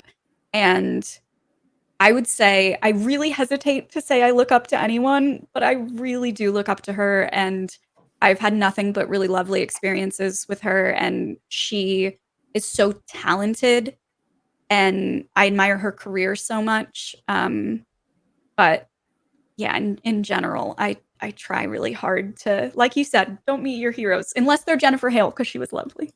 I think I had a oh Lord, the only time I've really geeked out in like a training course was Sean Shamel, who I think that's the name, is the voice of Goku in Dragon Ball Z. Yes. And like I got some like time in a class with him, and I was just losing it. I was like trying. I can't remember any of what was said. I was just fangirling that much over it. But yeah, that was great. So yeah, don't meet your heroes unless they're Goku. That's totally. There you go. Totally. The best command man in history. Exactly. That man can scream. Oh my goodness. Oh my goodness. You really don't think about what it's going to be like as a voice actor to scream like that until you're doing it. Your poor That's throat. an interesting question. Like, how do you take care of your voice? What do you do? I would say learning, like actually paying attention. For instance, like I love coffee. I drink coffee in the morning. I can hear the difference in my voice if I drink coffee before a session, though. So kind of like learning individually what affects you. Something that's been really big for me that I learned from actually Elspeth Eastman, who is a wonderful voice actor, that spoke really publicly about the journey that she had of damaging her vocal cords and then finding out why and working to repair it and developing kind of healthier habits. I think something, and I'm really curious if this is a shared experience that y'all can relate to. For me, like if I'm talking in my natural register, this is where it sits. A lot of the time when I'm on stream, though, I notice that even though I'm not trying, you'll notice the vocal fry is gone from my voice and it's welcome to the stream. This is what we're doing today. And that will strain my voice 10 times faster. So I know it sounds like deceptively simple, but actually just catching yourself and trying to remind myself constantly to push my voice to where it's natural and to not like be pulling it somewhere that it shouldn't be. Reserving that for when I'm doing it as a character has made a huge difference. And also just hydrating. Drink more water, everyone. More water. I totally find difficulty in that because on the stream stuff that I do, I'm not necessarily this. I'm like a VTuber, so I'm technically a character. And I find myself just going into those higher registers like near constantly. So it's good that you've pointed that out. I should actually like be very, very mindful of that. I didn't even like think about that until just now. That's totally correct though. Like if I'm on here, like my voice is like so much in the lower register. I will squeak and squeal on stream all the time, just and destroy my voice. It's not great. It's not great. But yeah, let's talk about like the projects you've worked on. I want to know what some of your favorite roles have been for yourself. Like what have you really enjoyed working on? I mean, I will say El Paso Elsewhere, aside from the fact that I think it's going to be a phenomenal game, it, especially growing up being a kid that was obsessed with vampire media. When I was a kid, I got into self-defense classes because I was like, I'm pretty sure being a vampire slayer isn't real, but on the off chance that I'm wrong, I should be prepared. Like just in case I get called to save the world, I should be ready. So getting cast to play that character that's like a bucket list thing.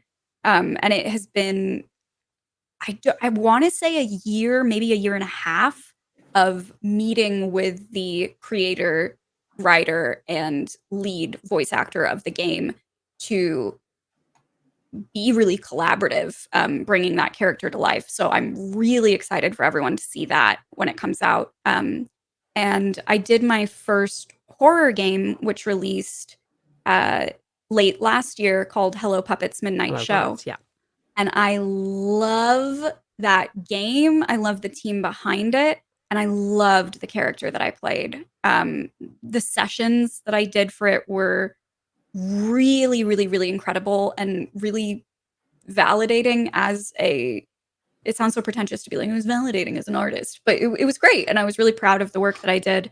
All of the scenes that were the most challenging and the most rewarding were cut from the game. Which, oh no! If anyone is a creator who participates in anything where somebody else is creating the final product, I'm sure you've experienced that at one point or another, is things change and stuff gets cut. But that was such a joy to work on. And very long story short, had surgery last year to have a tumor removed from my skull, and the team behind it was really incredible, pushing back my record dates because of that surgery.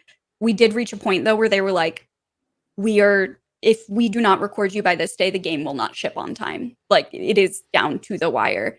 And I want to say it was like 2 weeks after my surgery.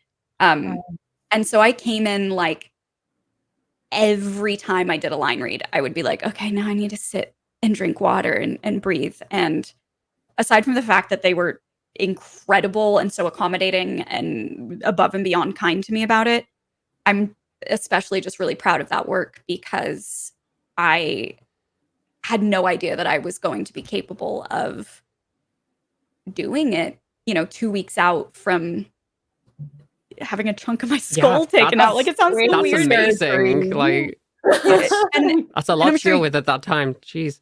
I'm sure you can also, understand as a voice actor.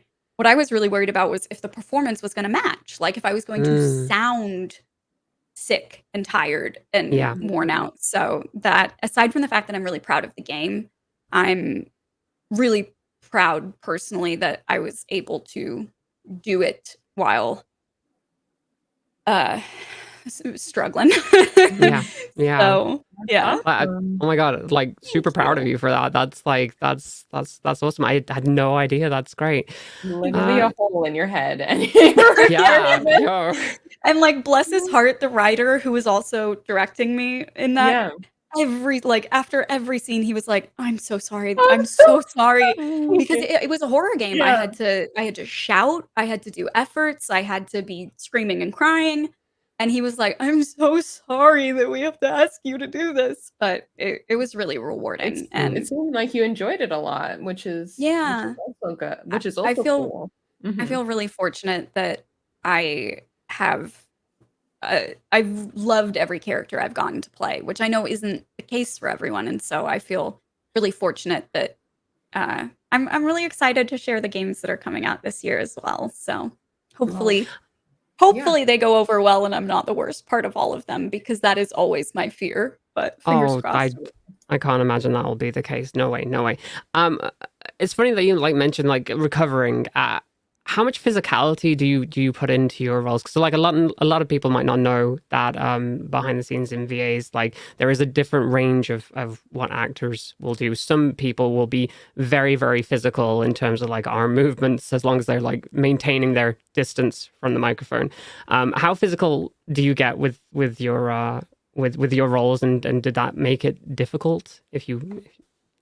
Yeah, I will say I gesture with my hands a lot. I tend to be a person who talks with my hands.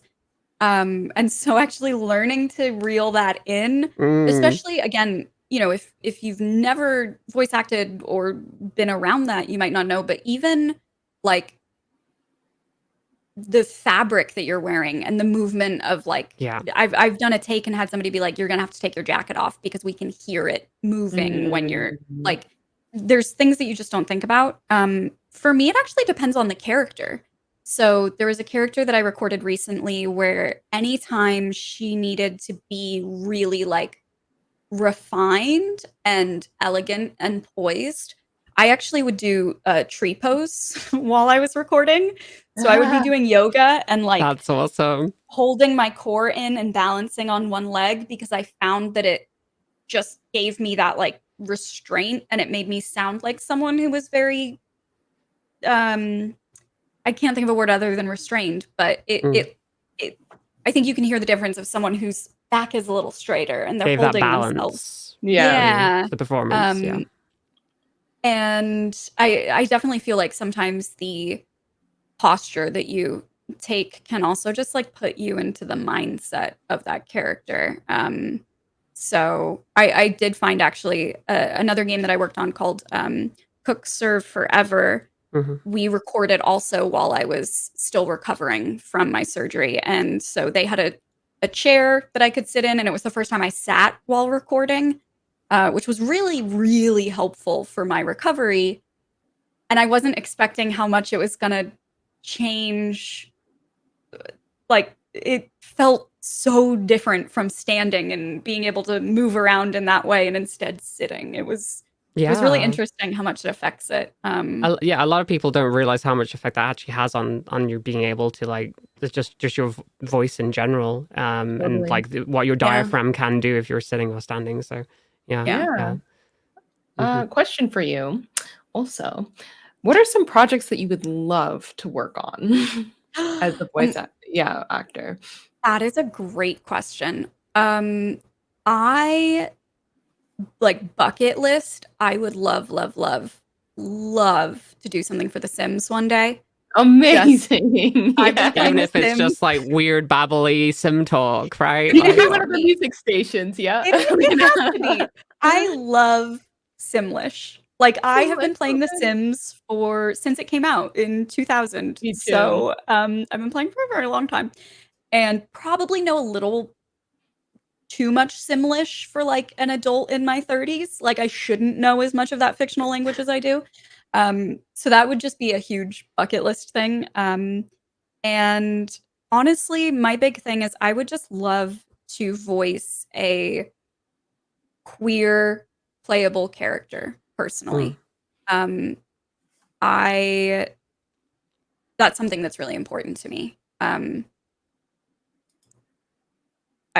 Being able to not just play a character who's a member of the LGBTQIA community, but specifically a playable one, I think to me kind of transcends what the project is specifically. But definitely The Sims is such a like On bucket there, list. One day, one Yeah. day we'll see. You've heard it here. EA, get on Yeah. that. Casting Yeah. directors. Where you Let's at? go. But I mean, honestly, like I get to play Dracula. Like that's sick. That's so I good. can't. That's a bucket list thing. So I 100%. can't ask for more than that, honestly. Listen, I could totally nerd out over VA stuff all day with you, but I'm time is pressing on, so I'm gonna move on to the next topic of conversation before we wrap up here. What would you say your biggest struggle has been as a content creator? I know, are you like back at school now as well? Yeah. I Has that been went back. Yeah, has that affected like your content creation? It might not necessarily be the biggest struggle, but I'm assuming maybe. Yeah, it's interesting because when I started streaming, I maybe streamed for 2 months before I actually went back to school to try to finish my degree. And the school that I went to, the neighborhood was too expensive for me to live in, so I commuted, and with traffic every single day, it was 3 to 5 hours a day of a commute. And full-time college course load, and I wasn't, making the kind of money from streaming to be a full-time streamer, so I was also working outside of streaming, and I was trying to get partnered and trying to put in full-time hours into streaming. And I look back on that, I was 23 then. I don't think I would be able to do that today. I was getting no sleep. I was sleeping in my car in between classes. Like, Oh my God. that was just that's how you know that I really wanted it, is when you're doing it that much. Honestly, I would actually say the biggest struggle has been being somebody who would not have chosen or sought this out, being somebody who doesn't like being the center of attention and feels uncomfortable being the focal point. Being an introvert, honestly, like I truly love my community more than anything on the face of this earth. And they have been the biggest, most life-changing force in my entire life. Going to conventions as an introvert, I would have just like crying panic attacks in my hotel, not because anything was wrong or that anything bad had happened, but just from the social overwhelm.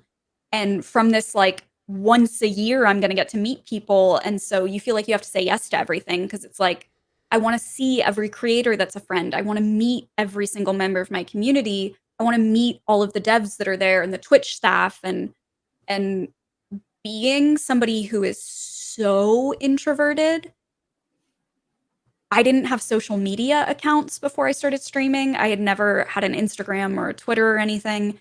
And so the level of social interaction has been incredibly difficult for me, especially as somebody with mental health struggles. So figuring out how to take care of myself as an individual, and honestly figuring out who I am as an individual outside of wrapping my entire identity up in content creation for 7 years, has probably been the biggest struggle, is just Mm. the mental stuff more than anything Yeah. else. Yeah. And I wish it hadn't taken me 7 years to get to a point where now I'm really trying to set and stick to boundaries. Find And that work-life balance as well, where you can Mhm. actually like take breaks and do stuff outside of content creation, I imagine. yeah, that is not a thing that I did for years and years and years. Mm. And I kind of reached a point where I realized I was talking to somebody and they asked, what do you do? Who are you? And I started talking about work and they were like, no, no, no, like not what do you do for work, but like, what do you do? Like, what are your hobbies? What are your interests? And I didn't have anything to say. And it was Mm. this awful feeling of like, do I know who I am as a human outside of being on Twitch? Like I stopped answering to my name because I was so used to being Nega Oryx and I was so used to every single person in my life being someone from Twitch. I would answer to Negs. I would not answer to M because I had just lost that being who I identified as. Yeah. Yeah. So I think it really is the mental stuff that's the hardest. But Mm. luckily, I think it's also the most rewarding to be coming out of the other side of, hopefully. Yeah. What advice would you give to a young LGBTQ person wanting to get into streaming? I would say find your people is the biggest thing specifically for LGBTQIA content creators, because while trolling is prevalent on the platform no matter what kind of creator you are, the kind of unique targeting that you inevitably receive can be unbelievably difficult to handle no matter if you have a support system or not. But having a community of peers that understands and can relate to that unique live experience makes it, if not easier, makes it at the very least more, allows you to kind of see the light at the end of the tunnel a little bit more. Mhm. And I would also say my biggest piece of advice in general is also like, don't be afraid to enforce boundaries from the start. I hear from a lot of people who are starting out as content creators that they don't want to ban viewers because, I have 3 people who chat in my stream, and if I ban one of them, I have 2. Yeah. And the thing that I always say is like, you never, aside from the fact that just like run your stream the way you want to run it, obviously within terms of service, you never know how many people are lurking that see a comment that you didn't address, you Yeah. didn't ban, you didn't time out and say, ooh, they're okay with that. I guess I'm not welcome here and I'm not going to chat. And for every person that pushes your boundaries that stays, you have no idea how many leave that share your idea of what boundaries should be in your community. Yeah. And I think a lot of newer content creators get a little nervous about being firm with that and Yeah. trusting that an audience will come even if they're weeding the garden a little bit at the start. What did they Definitely. say? Quality over quantity. Yes. Always. You want to build no matter how big your audience is, you want to make sure that it's a quality community that's based around your values at the end of the day. If you build a toxic platform, then you have a toxic community. And I for sure don't want that. I know a lot of people don't want that. So, you got to weed out the people early. I know sometimes in terms of it might be a mod or someone who's really close to you, and then you learn later on that there's someone that doesn't follow your values or what you That want. hits a little bit too close to home. Yeah. Yeah. Mm-hmm. But at the end of the day, at the end of the day, like you don't need them like poisoning your community, the well like that. So you just kind of have to ban and move on, and we're strong individuals. We'll get over it over time because we know it was the right thing to do for the safety of the community, right? Yeah. Absolutely. Great advice. Mhm. Yeah. I want to know. Obviously, we're coming to the end of the interview now, but I want to know what you have coming up in 2023 that you're excited about. Is there anything that you can talk about that's coming or that you're working on, projects that you're doing? Obviously, you have the name eludes me. That you mentioned it several times already, but your vampire project that you're a part of is obviously that. And is there anything else? Yeah, so the 2 video games that I am very fortunate enough to have provided my voice for are Cook Serve Forever and El Paso Elsewhere. You can find updates for those on my socials and also just searching out those titles. Both of them have been getting coverage online as we lead up to early access release and general release for the game, and I'm really proud of both of them, and I would love to hear from people once they've played them. Something that I'm really hoping to be able to give more of my energy and focus to this year, I have a YouTube channel that, rather than going under my streaming identity, is just my name, Emme Montgomery, where my intention is to create content where I am talking about film, television. I'm a really big nerd for theme park history, so talking about that as well. Cool. And having an outlet for content that might not necessarily always make for the best, like, on the fly streams, but more so allowing myself to be a nerd and research things within an inch of their life and do very long video essays on. So that's something that I'm trying to make a concentrated effort to invest in putting out content that explores different interests for me. Because I've been doing this for 7 years. And if you do the same thing for too long, I think even when you love it, you kind of run out of steam. And so You gotta shake it up.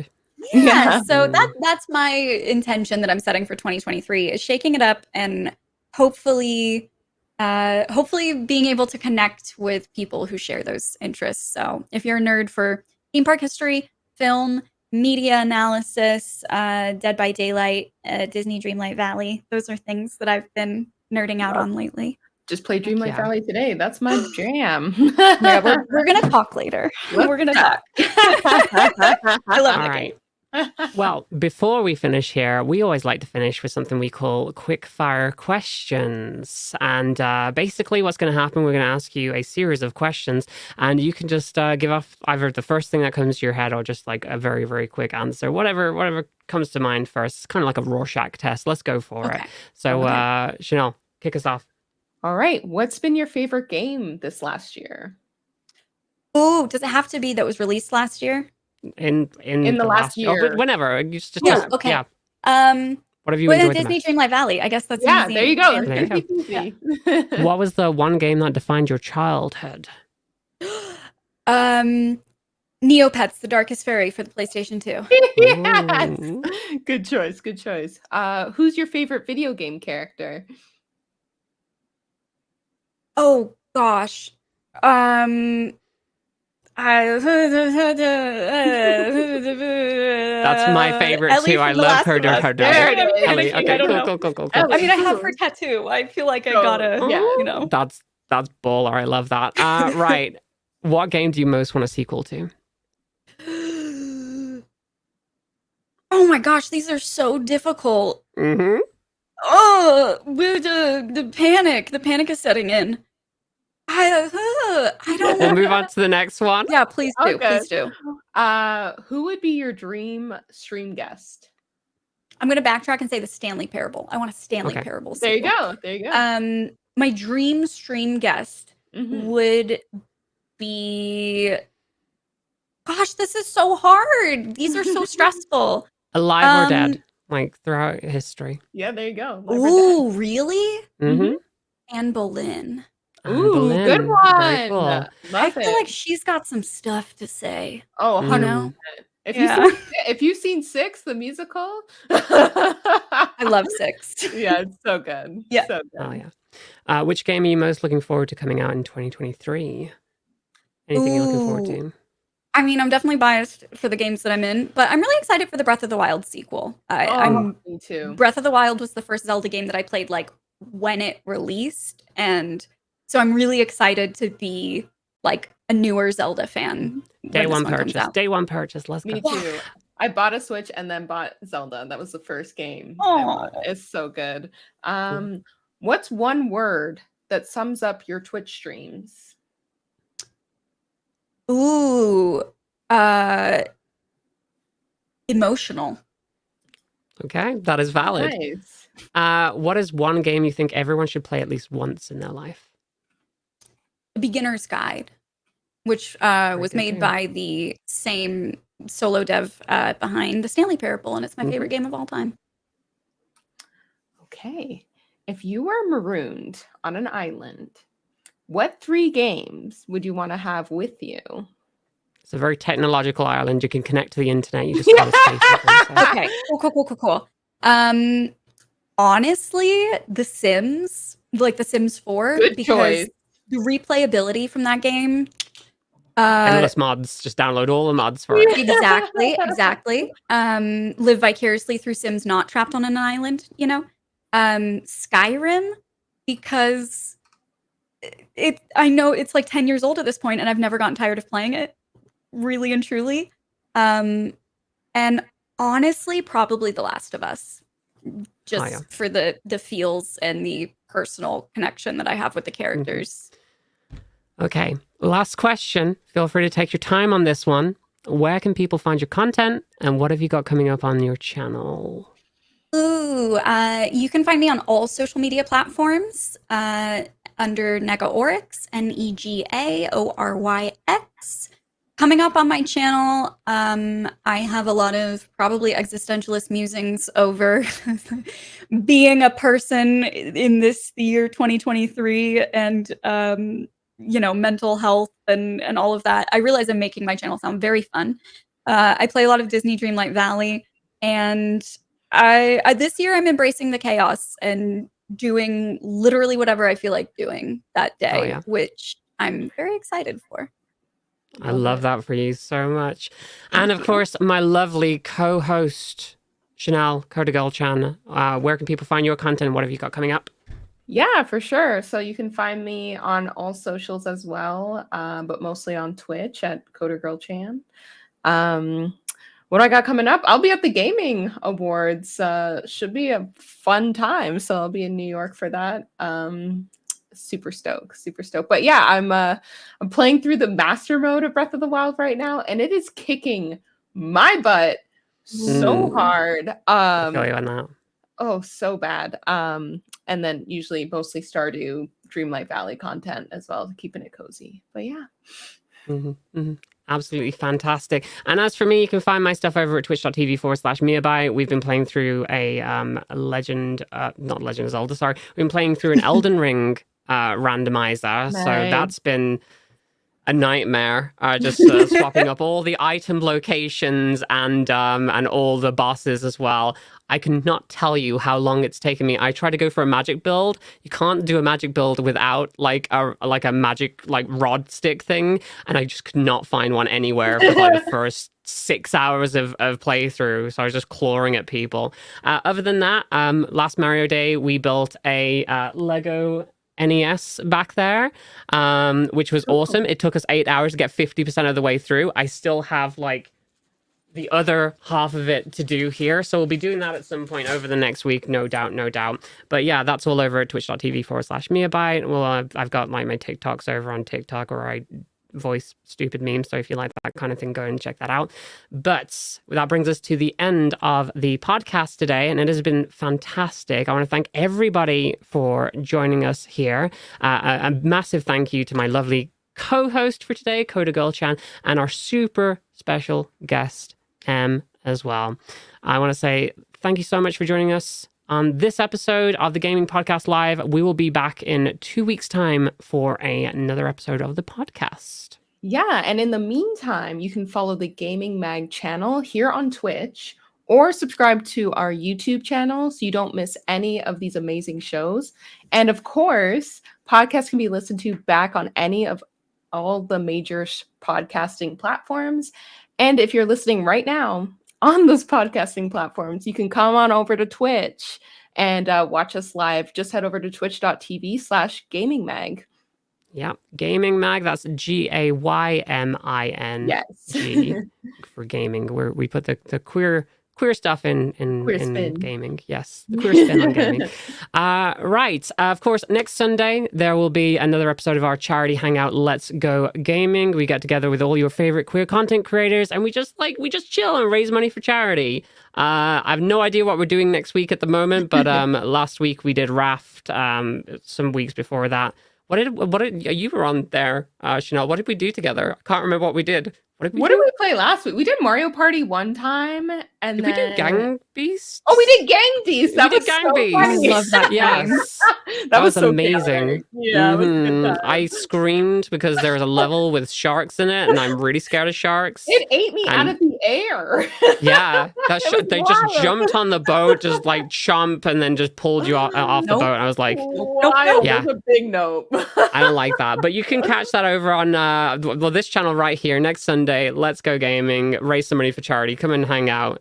Whatever Sunday that you decide to tune in, there is something always happening on the Gaming Mag Twitch channel. So make sure you hit that follow button. Until then, don't forget to keep reading and watching all the content from Gaming Magazine, and we will see you next time. Have a good goodbye, everybody. I can't speak. It's been a long podcast. Love your faces. Bye.